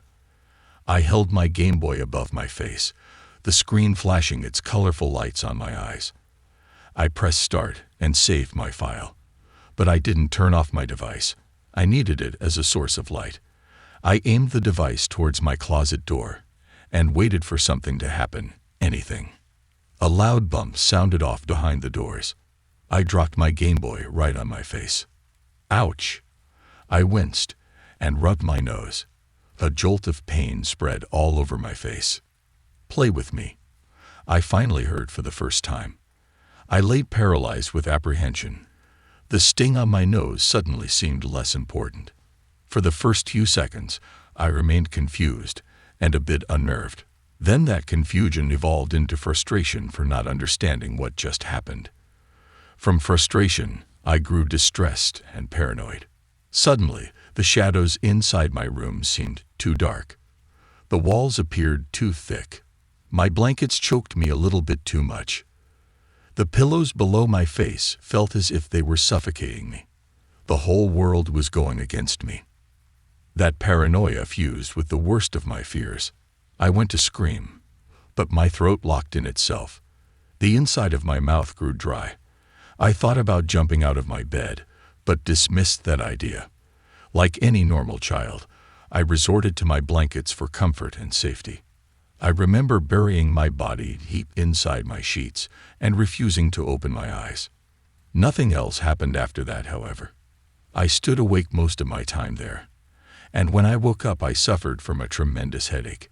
But other than that, I remained undamaged and sane. I prevented myself from confronting my parents about this. They were already dealing with enough, and if I just told them about my weird and creepy experience, I would just bring them even more things to worry about. And besides, nothing bad happened to me. That was what mattered the most. The next week came, and the same thing happened once more. This time, however, I maintained a bit more of my composure. I still felt my terrified thoughts crawling into my mind, but it wasn't as unbearable as before. I mostly felt speculation. A part of me wanted to say it was a ghost, but being that young, I still knew how ridiculous that sounded. Strange things like that only happened in movies or in novels. For the next week and on, I spent most of my time pondering about what I was dealing with. I analyzed everything, from the time the apparent ghost decided to sneak into my room, to the movement and sounds it made. I came to several conclusions after 3 months of thinking everything through. The first thing I came up with was that it was indeed some form of a ghost, spirit, whatever you want to call it. The second thing was that it wasn't an it, but a he.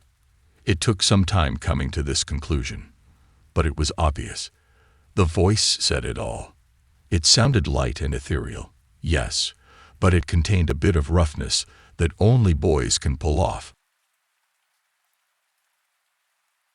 One of the most important factors I put into consideration was that it never once tried to inflict damage upon me. That stopped me from making it a problem. Not only that, but this fact alone slowly made me adapt and accept the presence of this young child. My mind still wrestled with the fear of being stalked, but this was only natural for anyone, especially a young boy like myself. No matter what, I was still talking to the dead. If that doesn't bring chills down your spine, then you're not a goddamn human. The more knowledge I gained about the apparition, however, the more questions bombarded my mind. I told myself it would be a horrible idea to take physical notes about my experience. If someone were to take hold of that notebook and read everything through, they would assume I was either a child with an amazing imagination or some type of enigmatic maniac. And seeing how my reputation in school came to being the quiet, awkward, and slow kid, I didn't think people would guess the former. So at the end, I was forced to remember and repeat everything I learned over and over in my head. It became arduous and onerous at first, but this helped form my expansive memory. That came in handy during school, but during that time school was the last thing I worried about. The night finally came that after over 3 years of hearing but ignoring the ghost, I finally responded back. And to my amazement and shock, I ended up finding out it was my best friend Ricardo this whole time. It all made perfect sense. This changed everything. That night I stood up until early dawn. It wasn't out of sheer terror, however, but out of an overwhelming sense of happiness. For once this world didn't seem like a place where you shoved along as more shit piled up in your life, but it became something beautiful and rewarding. Somehow I reunited with my first and ever only friend. And that's all I cared for. The shift in my mood and attitude was unbelievable. Even my parents were astonished. I ignored the fact that my best friend looked like he crawled right out of his grave. I mean, I knew that I saw him, and I knew he looked in terrible condition, but I didn't care. I never realized how much I missed and cared for him until he returned back into my life. From that point on, I began contacting the ghost more often. He started visiting me in the night several times a week instead of once every weekend. We both talked, and the longer this happened, the more it seemed as if he really was Ricardo. The way he acted, and everything he said, just seemed like it fitted Ricardo's personality. I couldn't believe it. I never saw him in his physical form ever again, however. Every time we grouped up, he was always invisible. I couldn't ever touch or see him like before when we were kids in preschool, but I was able to feel him. I think that was what made him special to me. It didn't matter that we would never be able to play like before. The warm and tender presence he offered was enough to satisfy me. I remember one night when we were together, I broke down in front of him. I just released all of my frustration and sorrow into my tears, and I couldn't stop crying. But it was also a weird mix of happiness and sadness. For one thing, getting Ricardo back was something I appreciated every day. I don't know what purpose it served, but I never took my friend for granted from that point on. But at the same time, I faced the horrors of school and my social life. Nobody liked me, and I faced bullies every time I entered that damn building. I just couldn't associate myself well with those other kids. I saw nothing in common with everyone else, and every time I attempted to speak to one of them, they glared at me with disgust and dissatisfaction. The hate on their faces was just so damn obvious. I did everything wrong in school, and for that reason everyone called me a failure and a mistake. And I kept on thinking that if Ricardo was with me, he could have been the person who I could have depended on for kindness. I wish those other kids died instead of my own best friend. Why did Ricardo die? Why did my family and I always had to endure the grief of death, while everyone else remained untouched by the Reaper's menacing hands? It wasn't my fault that I couldn't get along with those other damn kids. So much had happened to me that I felt the need to isolate myself. Right when I wanted to crawl out of my shell and become one with my school, they rejected me and treated me like shit. The best thing about Ricardo's ghost was that he understood. That night, as I drowned in my own tears, he wrapped me around a therapeutic aura, and suddenly everything felt better. My deepest sorrows washed away, and was replaced by an ocean of tranquility. All of my muscles eased up, the sting on my eyes mitigated, and my head felt relaxed.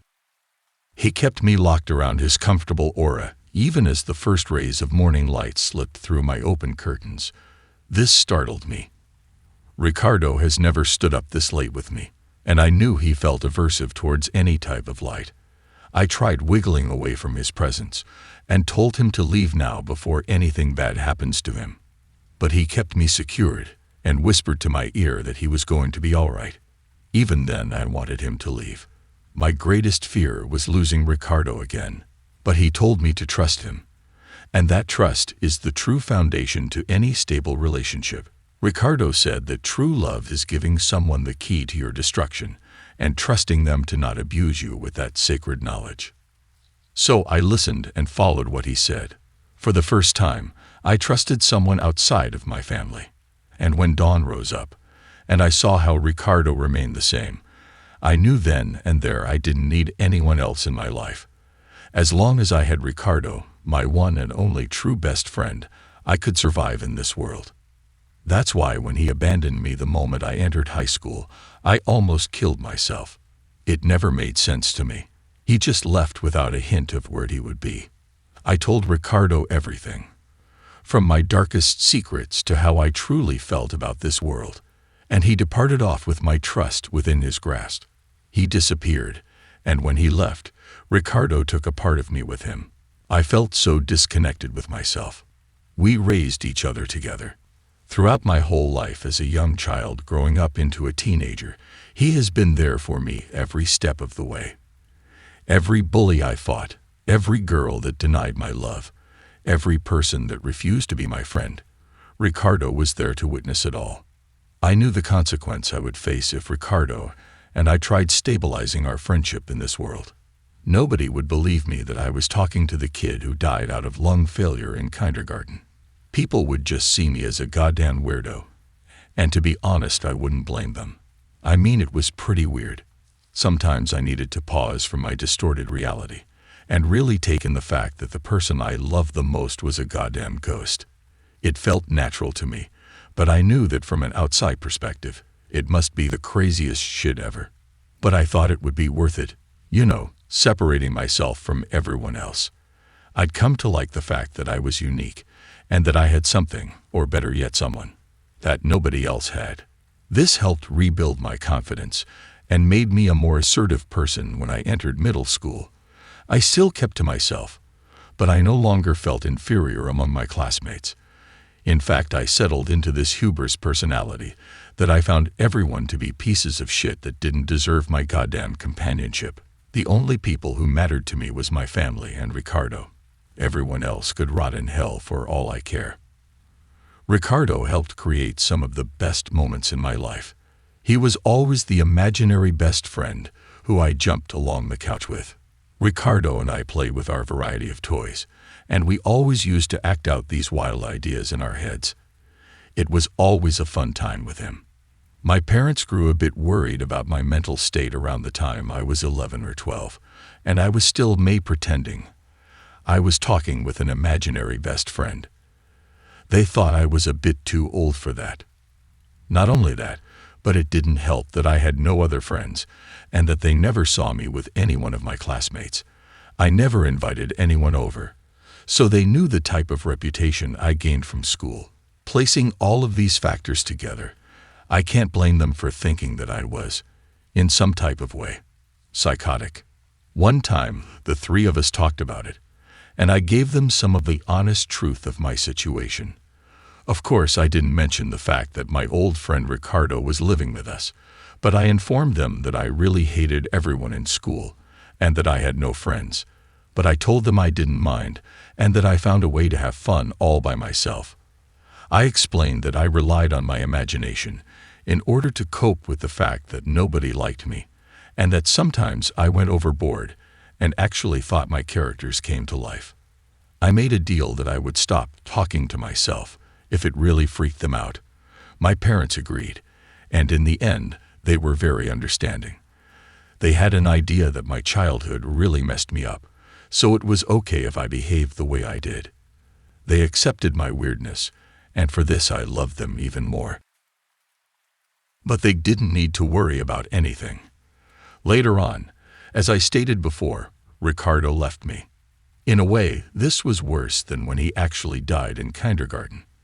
I had this idea in mind that I would enter high school and that I would dread those god-awful 4 years there.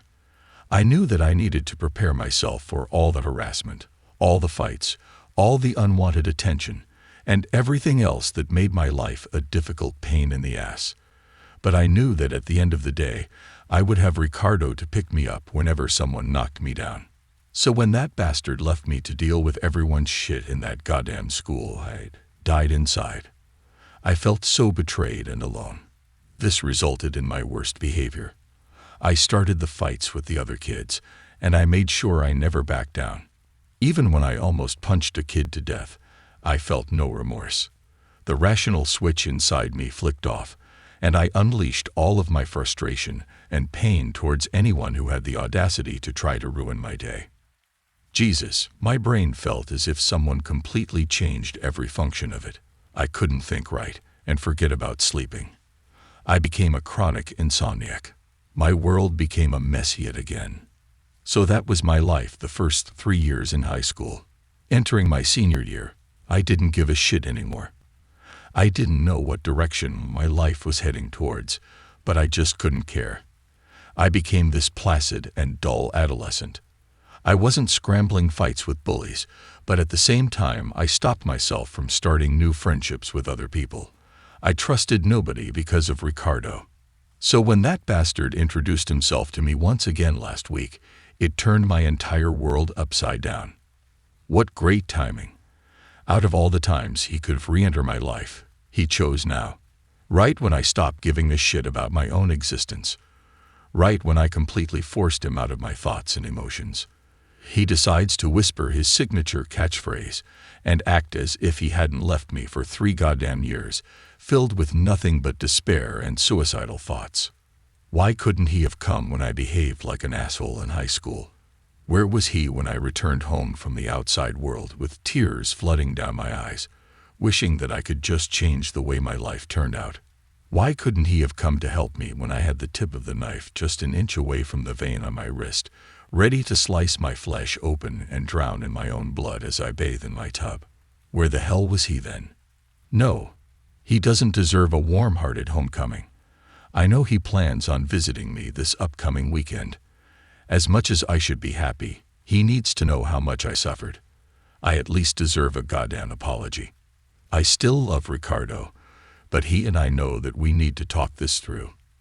A lot has changed since then. I'm more than prepared for this. All I can do now is wait and be patient. He better hope I'm in a good mood that night. Saturday night arrives. I lay on my bed with a book beside me. The small lamp next to me blares a faint and white light. I've spent the past 3 hours reading this damn novel and wasting time on my phone. I've kept on checking the time, and as the hour clock moved from 9 in the night to 10, then to 11, and finally to 12, I grew anxious. It feels as if parasites infested my stomach and are now crawling in and out of my organs. As nervous as my head and body gets, however, I know I must demonstrate nothing but temerity. I can't shy away now. That part of my life ended a long time ago. My parents chose the perfect weekend to leave the house for a quick getaway. That way, if things start to get hectic between Ricardo and me, there are no restrictions as to how loud and aggressive I can get. I plan to handle this with maturity, but that doesn't change the fact that I can't make him feel guilty for what he's done to me. I place my novel on top of my nightstand and flick the lamp off. Darkness envelopes my bedroom like a pool of shadows. The moon shoots a tiny glimmer of light right at the center of my bed. This should be enough for me to feel comfortable. "Come out," I command. I started sensing him the moment it hit 11:30. For a while I fought with my nerves and fears pulsing out of my mind like a horde of bees trying to escape their hive. I knew I needed to end his influence over my feelings. I couldn't allow him to manipulate me any longer. I'm giving silence and nothing more. I focus my eyes better on the closet door. I feel him behind those barriers, so why does he hesitate? He must be aware of how disappointed I am towards him. I don't blame him. If I was in his position, I would think twice about confronting me right now. I open my mouth, but before I could say more, the closet door slides open. I choke on my distasteful words and swallow them. They taste bitter. I sit upright and place my pillow against the wall behind me in order to be more comfortable. I feel his opposing force of emotions trying to break through the defensive wall I built against him. His efforts prove futile, however. All this tension passing between us actually makes me sweat. My back begins to drench itself, and the corners of my mouth grow so dry they form tiny blisters. I don't know how long I can maintain myself. Ricardo takes him time approaching me, his soft and almost quiet footsteps taunting me each time they land on the floor. As some people might assume, I may be a little gay for my best friend. I mean, I've only spent my entire life with him alone, and I never went on a date before with any girl. I find both genders attractive in a way, but Ricardo obviously catches my attention the most. The way he's always treated me with love is what finally made realize everything. If me loving a dead 5-year-old doesn't convince you up I am, I don't know what will. My ghost friend finally reaches the edge of my bed. Although I can't see him, I feel him near. He stands still. The silence overcoming my ears becomes unbearable. I'm able to hear the quiet sound of my impulsive heartbeat, and then I start to hear a small ringing noise deep inside my eardrums. I tap on the wall behind me in order to repel against the quietness. Jesus, if I took that shit any longer, I would've shot my damn brains out. Ricardo begins to climb on top of my bed. I want to say something, anything. I want to stop him and start talking to him about what the hell he did. But the idea of the both of us sitting down face to face intrigues me more. There he could witness the anguish in my eyes. The sheets on top of my bed rustle as he crawls closer to where I remain. I start to shiver. My breathing increases, and the pressure on my chest feels like a ton of bricks slammed down on my lungs. I'm sweating bullets at this point. The world surrounding me blurs, and all that remains clear is the image stretching larger and larger as the seconds drift by. I almost start to feel hypnotized by my own mind and its hallucinations. Ricardo stops right where the moonlight hits my bed. That little line of light shines directly on his face. Death is written all over his expression. It's the same image that I saw back then as a kid, but this time he seemed to have aged oddly. Pieces of his once pale and soft flesh now dangle from his cheekbones. Some parts of his face appears rotten and deteriorated by time, the skin ruddy and infected. Black slime swirls inside his mouth, Ricardo's devilish grin colored with waste and worms. Parts of his hair has fallen off, and I'm able to see his bony and disfigured skull. Several bumps and warts decorate the area around his forehead and chin. And of course, the worst of all, his eyes. Ricardo's hollow and lifeless eyes that sucks the youth right out of your soul. What the hell happened to you? I ask, horror-stricken. The longer I gaze at his current physical state, the more it dawns upon me how I never had my best friend back in the first place. Or better yet, this wasn't Ricardo at all. What the hell is going on? You idiot, Ricardo whispers, but this time his voice soothes out of his brusque throat with a deep and monstrous tone.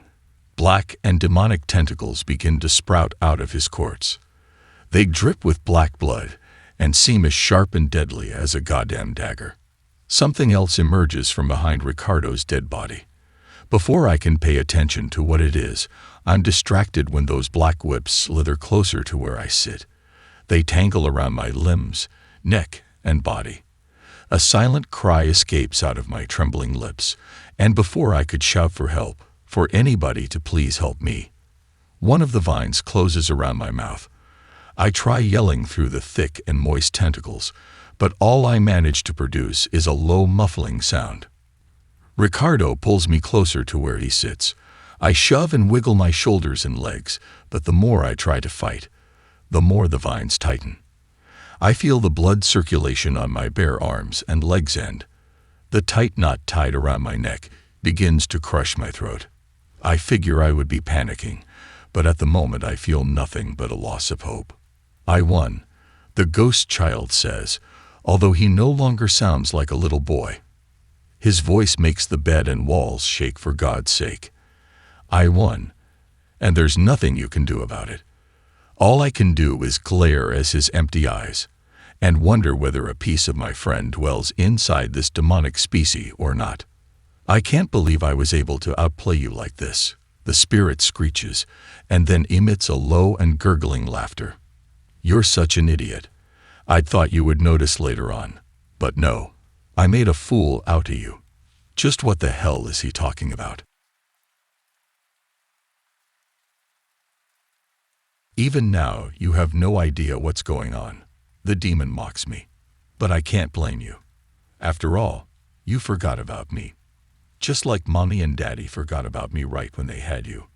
No way. This cannot be. Ah, you realize now, huh? I see it in your eyes. You're getting an idea of who I truly am. Ricardo's stomach begins to glow a tenuous yellow and white light. I'm what could have been. I'm a rejected soul that not even God wished to bring back into heaven. Nobody cares about me, and my life means little to nothing compared to all the other babies who lived. Sounds familiar, don't it? Do you know who I am now? Do you, brother? No, I knew it, but I didn't wish to believe it. I don't even know what to think right now. All I can do now is feel. I feel my dead baby brother's emotions, and his rage that erupts out of his heart like lava from an active volcano. The determination to hurt me burns through my skin, And I see the passion in his eyes despite there being just hollowness inside. Right when Mommy and Daddy had you, they already thought about forgetting about me, he grumbles. At first they still mourned my death, and that at least kept me content. But the older you grew, the more they left me out of their thoughts. You became the child they always wanted, and you stole their attention away from me. Soon, they completely abandoned me and only chose to think about you. Did my life mean nothing to them? Was I just a failure to them that they wanted to forget about? Why couldn't I have lived? Why did it have to be you and not me? I wish to speak. I want to tell him that they never forgot about him, that they use his death as inspiration to make me a better child. I need to tell him that without him, I wouldn't be who I am now. My parents, excuse me, our parents, loves us both equally, but just that thinking about him resurrected too many dark and agonizing memories. But I couldn't say any of that. All I could do is listen and feel my brother's anger. I knew I couldn't leave without making the three of you suffer. I needed my revenge. This was when I began plotting my vengeance. I wanted you all to perish, so I began visiting you little by little. I gave off subtle signs of my presence, but it wasn't enough. As a baby, you didn't care about me at all. I needed to wait for the perfect time to execute my plan. Then you entered school, and you became friends with that Ricardo kid. The demon in front of me chuckles. Ah, I knew I won after that. I had it all planned out. The doctors were right, you know. His lung condition wasn't all that serious. He just needed minor surgery, that's all. But you know, I have a way of interfering with other people's lives. I guess you can say I paid Ricardo a visit while he was watching cartoons, and did what I had to do. This sick bastard. I never felt so furious in my life before. I kick and thrash around, giving every punch and swing all of my strength, not caring if my bones begin to snap, and my muscles start to tear. Even as blood leaks out from my wounds, the tighter his grip becomes. I don't give a shit. This piece of scum murdered a child, my best friend. He caused one of the greatest depressions in my life. He deserves to rot. Stop your efforts now, Stephen, he commands. It's useless. I've won, and you can't overpower me. You're weak. You've grown strong and confident, yes, but compared to me, you're still a pathetic child who can't stand up for himself. You freak, liking your own brother for God's sake. You make me sick. I manage to raise my hand and flip off. Childish, as always, the demon complains. Just like Ricardo. Anyways, I knew in order for my plan to work, I needed to gain your trust. And what better person you could trust and love than your only friend ever in your entire life? Jesus, you're such a loser. At least I would have made more friends. I knew you'd trust me and that you'd be so infatuated with me. I knew that you would suffer in school and that you'd rely on me to comfort you. And I did. I made sure you fell in love with me and that I guided you towards a better life. I played you, kid. You should be humiliated by how badly I messed up your life. And I knew, it would be perfect to just leave you right when you enter high school. Don't like being left alone, huh, Stephen? Hurts like one mean bitch, doesn't it? Now you know my pain. It felt so great watching as you broke down, and as your life turned to shit. I kept on laughing and laughing at your own demise. Even our parents' depression brought much amusement. I made you bitches suffer. And now, I return. Ricardo's corpse begins to levitate. The blob of light inside his stomach grows brighter, and little by little the skin on his abdomen starts becoming transparent. I'm able to see the inside of his stomach, and I see, oh God, oh my God, I'm going to be sick. It's a fetus camped inside Ricardo's intestines. I come back to finish what I started. The demon child informs me, and now I realize that this whole time the voice has been coming from the corpse's stomach. The belly of the goddamn beast. It's been fun watching you grow up, but now your life must end here. How does it feel to just realize now that your whole life has been one giant lie? How does it feel knowing that after your death, our parents come next? How does this pain feel, Stephen? Does it burn? Well, you better get used to it. I'ma send you exactly where our parents sent me. Straight into nothingness. Ricardo's corpse floats above me. More vines crawl out of his body. They all attach to my skin and begin to push my body deep into my mattress. I keep on fighting to free myself, but my brother is able to produce more and more of those damn tentacles. Soon my entire figure from head to toe is webbed around his colony of whips. The figure behind Ricardo's ghost that I saw before grows larger. I don't know what the hell that is, but whatever it may be, it feels strong and intimidating. Right at the center of my bed, a black hole rips open. I feel a sudden drop. My eyes open wide as I descend farther and farther away from Ricardo's corpse. A wall of darkness surrounds me and begins to close around my eyesight. A gush of air forces me deeper inside whatever place I'm being sent to. I feel several hands reach up from below and grip my shirt and pants. Those thousands of hands dig their nails deep inside my skin, past the cloth of my clothing, and drag me deeper inside this prison of shadows and calamity. More and more of those invisible arms stack on top of my body and place more pressure on my muscles and skin. I feel like the victim of a king cobra. At the end, I don't feel anything anymore. Well, I mean on the inside I don't. No emotions, no fears, nothing. Just pity. I pity the fact that I had to live this life. Since birth, my life has been filled with nothing but depression and wickedness. I guess I've always been destined to live this way and have it end like this. Even when I thought I had some type of profound hope to hold on to and call it my own, I end up finding out it's all been a lie that lead to my eventual fatality. But I'm fine if my life continues on after death, and I end up living with nothing but darkness and nothingness, as my brother stated. Hell, that's all I know at this point. I won't have to make that big of an adjustment. If only my brother could have let me talk, however. Maybe I could have saved the both of us. I could have told him how much I love and care for him, and how I've always understood his pain. I could have told him that we can work this out and find our own way to overcome whatever anger dwells inside the both of us. But he didn't let me talk, and because of that, he ended up screwing himself over. Because I could have told him that Ricardo's real ghost was standing behind him the entire time, waiting for the perfect moment to attack him. Go get him, amigo.